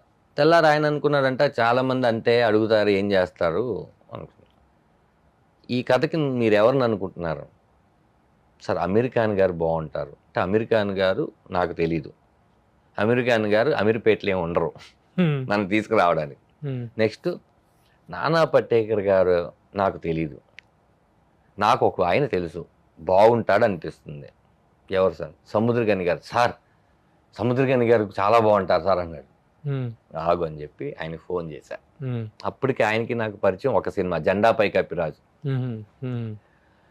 అన్నా దండాదే బంగారం చెప్పున్నాను, ఇలా ఒక కథ విన్నాను, చాలా బాగుంది, మీరు ఒకసారి వింటారా అంటే హైదరాబాద్కి వస్తున్నాను పలానా రోజు రమ్మంటే తీసుకుని వెళ్ళి కూర్చోబెట్టి కథ చెప్పి ఆయన సింగిల్ సిట్టింగ్లో ఓకే చేయడంతో పాటు ఆయన దగ్గర శంభో శివశంభో ఈ సినిమాలన్నిటికీ కోఆర్డినేటర్గా చేసిన కిరణ్ గారు గనీ సినిమా డైరెక్టర్, తను ప్రొడ్యూసర్గా శివప్రసాద్ గారు వెళ్తే మీకు సపోర్ట్ కూడా ఇస్తానని చెప్పి G5 ప్రసాద్ గారితో ఆ సినిమా సెట్ అయింది. నేను సెట్ ఏం చేయలే, అక్కడ తీసుకెళ్ళడం వరకే ఇదంతా అలా జరిగింది, వాళ్ళ విషయం ఉంది కాబట్టి జరిగింది.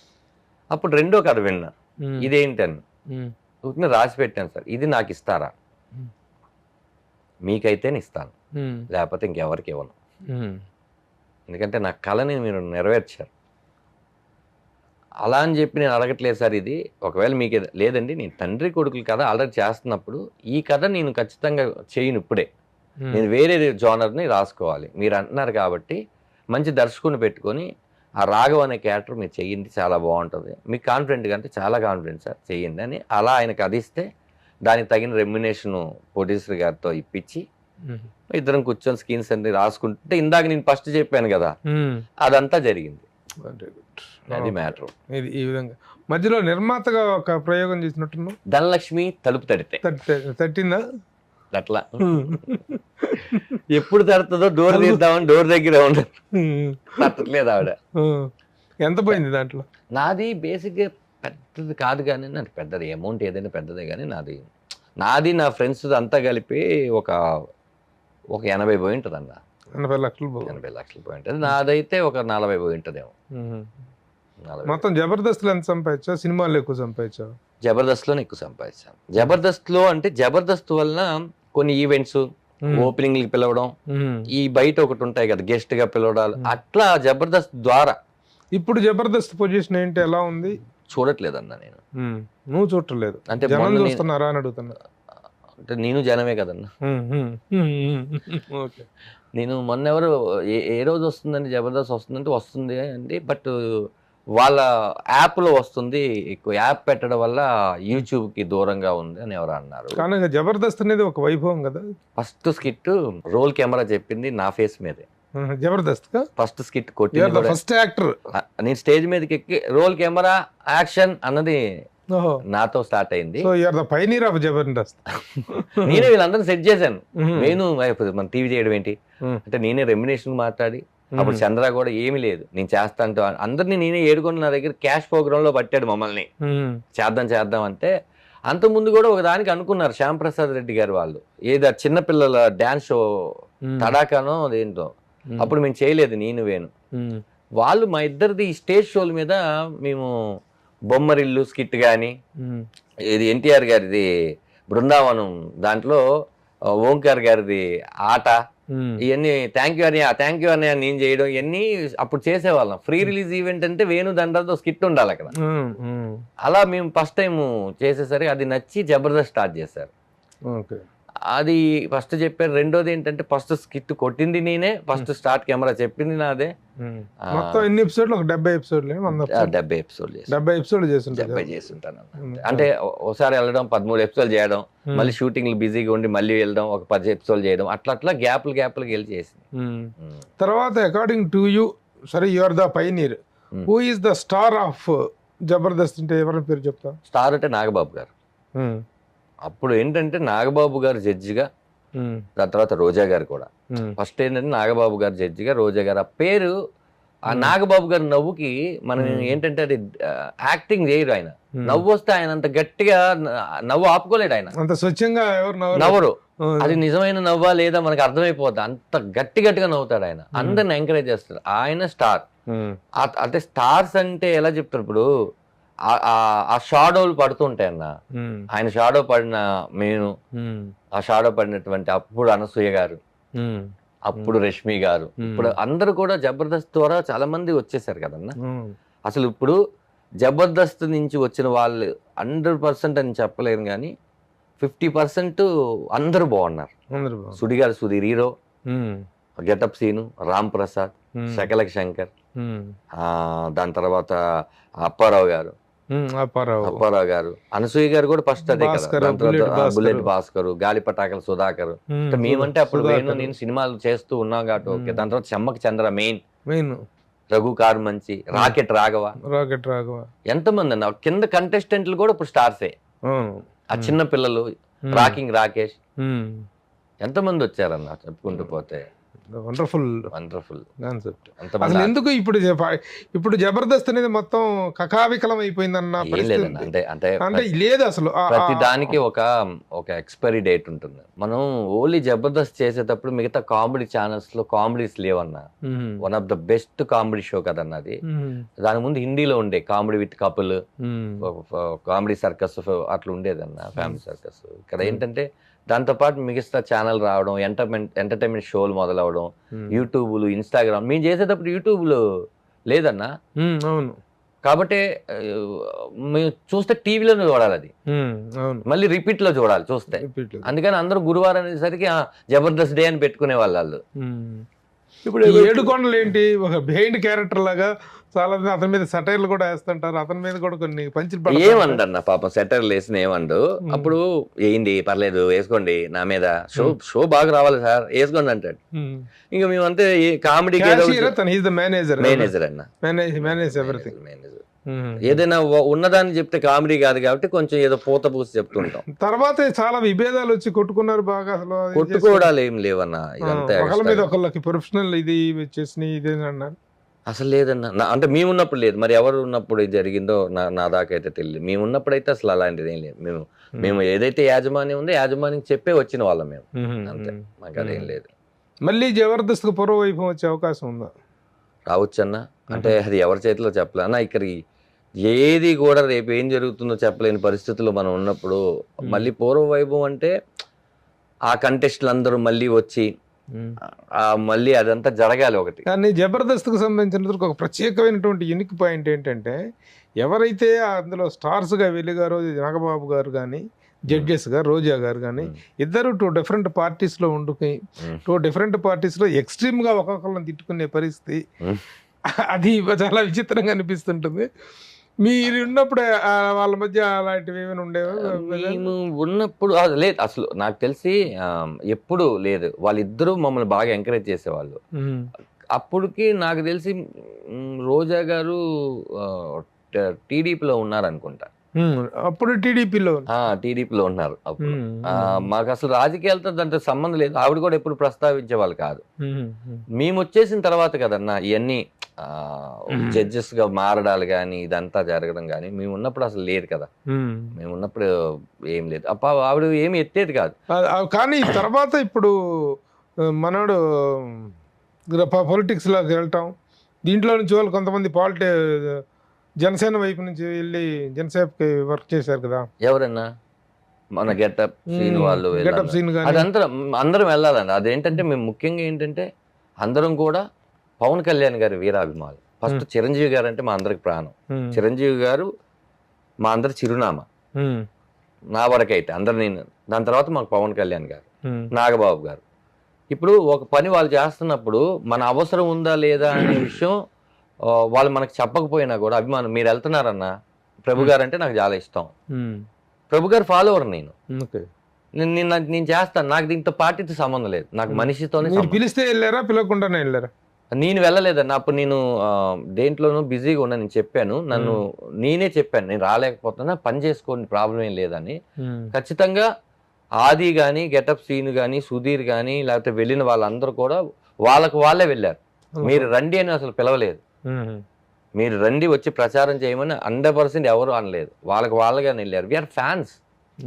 నేను చాలాసార్లు చెప్పాను, నాకు కుదురుంటే నేను కూడా వెళ్ళేవాడిని.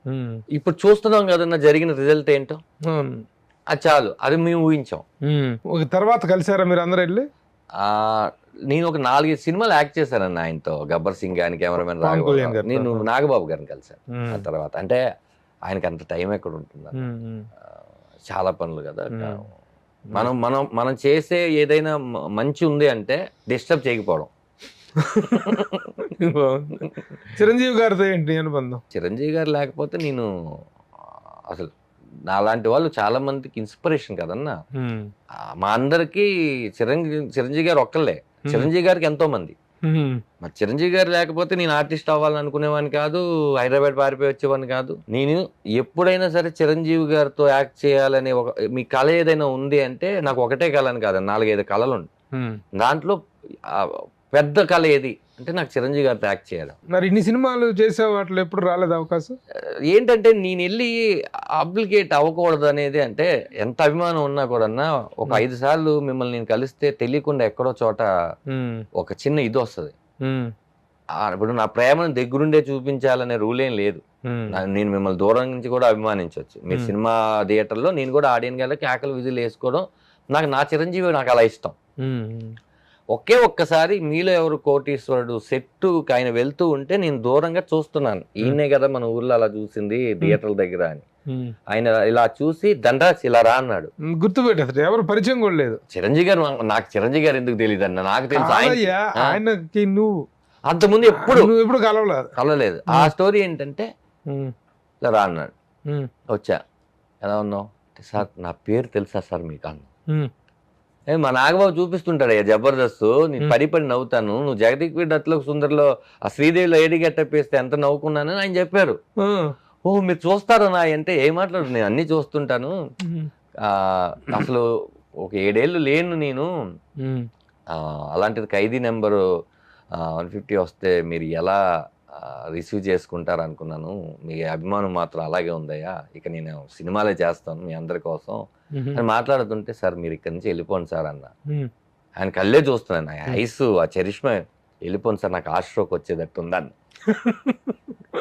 నేను నాతో ఎక్కువసేపు మాట్లాడితే హార్ట్ స్ట్రోక్ వచ్చేటట్టు ఉంది సార్, నాకు ఇప్పుడు నేనేం చెప్పాలో కూడా నాకు అర్థం కావట్లేదు అంటే, ఫోటో దిగవా అని చెప్పి ఆయన పక్కకు తీసుకెళ్ళి ఇదిగో నాకు ఎప్పుడు ఇలా ఉంటుంది స్క్రీన్ సేవర్. ఆయన ఫస్ట్ చెప్పి దించింది, ఆయన దా నువ్వు ఇట్రా అని చెప్పి తీసుకొని వెళ్ళి ఫోటో తింటే అని చెప్పి ఫోటో తీసి ఓకేనా కలుద్దాం అని వెళ్ళిపోయారు. ఇలా మాట్లాడిన చిరంజీవి గారు నాకు ఇలా తెలుసు కదని నేను వెళ్ళి ఎన్నిసార్లు డిస్టర్బ్ చేస్తాను ఆయన. నేను బేసిక్ ఏంటంటే అన్న, ఆయనతో యాక్ట్ చేయాలి అనేది పైన శివుడు నేను నమ్మిన దేవుడు ఒకటి రాస్తాడు, అంతవరకు వెయిట్ చేయడం తప్పలేదు. నీ సినిమా రామం రాఘవం అద్భుత విజయాన్ని సాధిస్తుంది అన్న, మంచి సక్సెస్ వస్తుంది అన్న. ఆ సక్సెస్ చూసిన తర్వాత నిన్ను ఎంకరేజ్ చేయడం కోసం చిరంజీవి గారు డెఫినెట్ గా 2 పిలిచి ఎంకరేజ్ చేస్తారు. చిరంజీవి గారు నన్ను పిలవడం కోసమైనా ఈ సినిమా ఆడాలి. అది డెఫినెట్, ఎందుకంటే ఒక కొత్త వాళ్ళు కానీ ఏదైనా ఒక కొత్త క్రియేటివ్ వర్క్ కానీ నచ్చింది కానీ ఒక సక్సెస్ వచ్చింది అంటే ఆయన ఇచ్చేంత ఎంకరేజ్మెంట్ ఎవరు ఇవ్వరు. అంటే మనం మాటల్లో చెప్తున్నాము, ఇది ఎక్కడ చూడలేదని కాదన్నా, ప్రతి సినిమా బాగున్న ప్రతి సినిమాని ఆయన ఇంటికి పిలిచి కూర్చోబెట్టి 10 నిమిషాలు మాట్లాడే వీడియోలు మనం చూస్తూనే ఉన్నాం. కాబట్టి నీకు కూడా అలాంటి ఒక పిలుపు వస్తుంది, రావాలని కోరుకుంటూ all the best. Thank you. ఫిబ్రవరి 21వ తారీఖున రాబోతున్న నీ సినిమా అద్భుత విజయాన్ని సాధించాలి.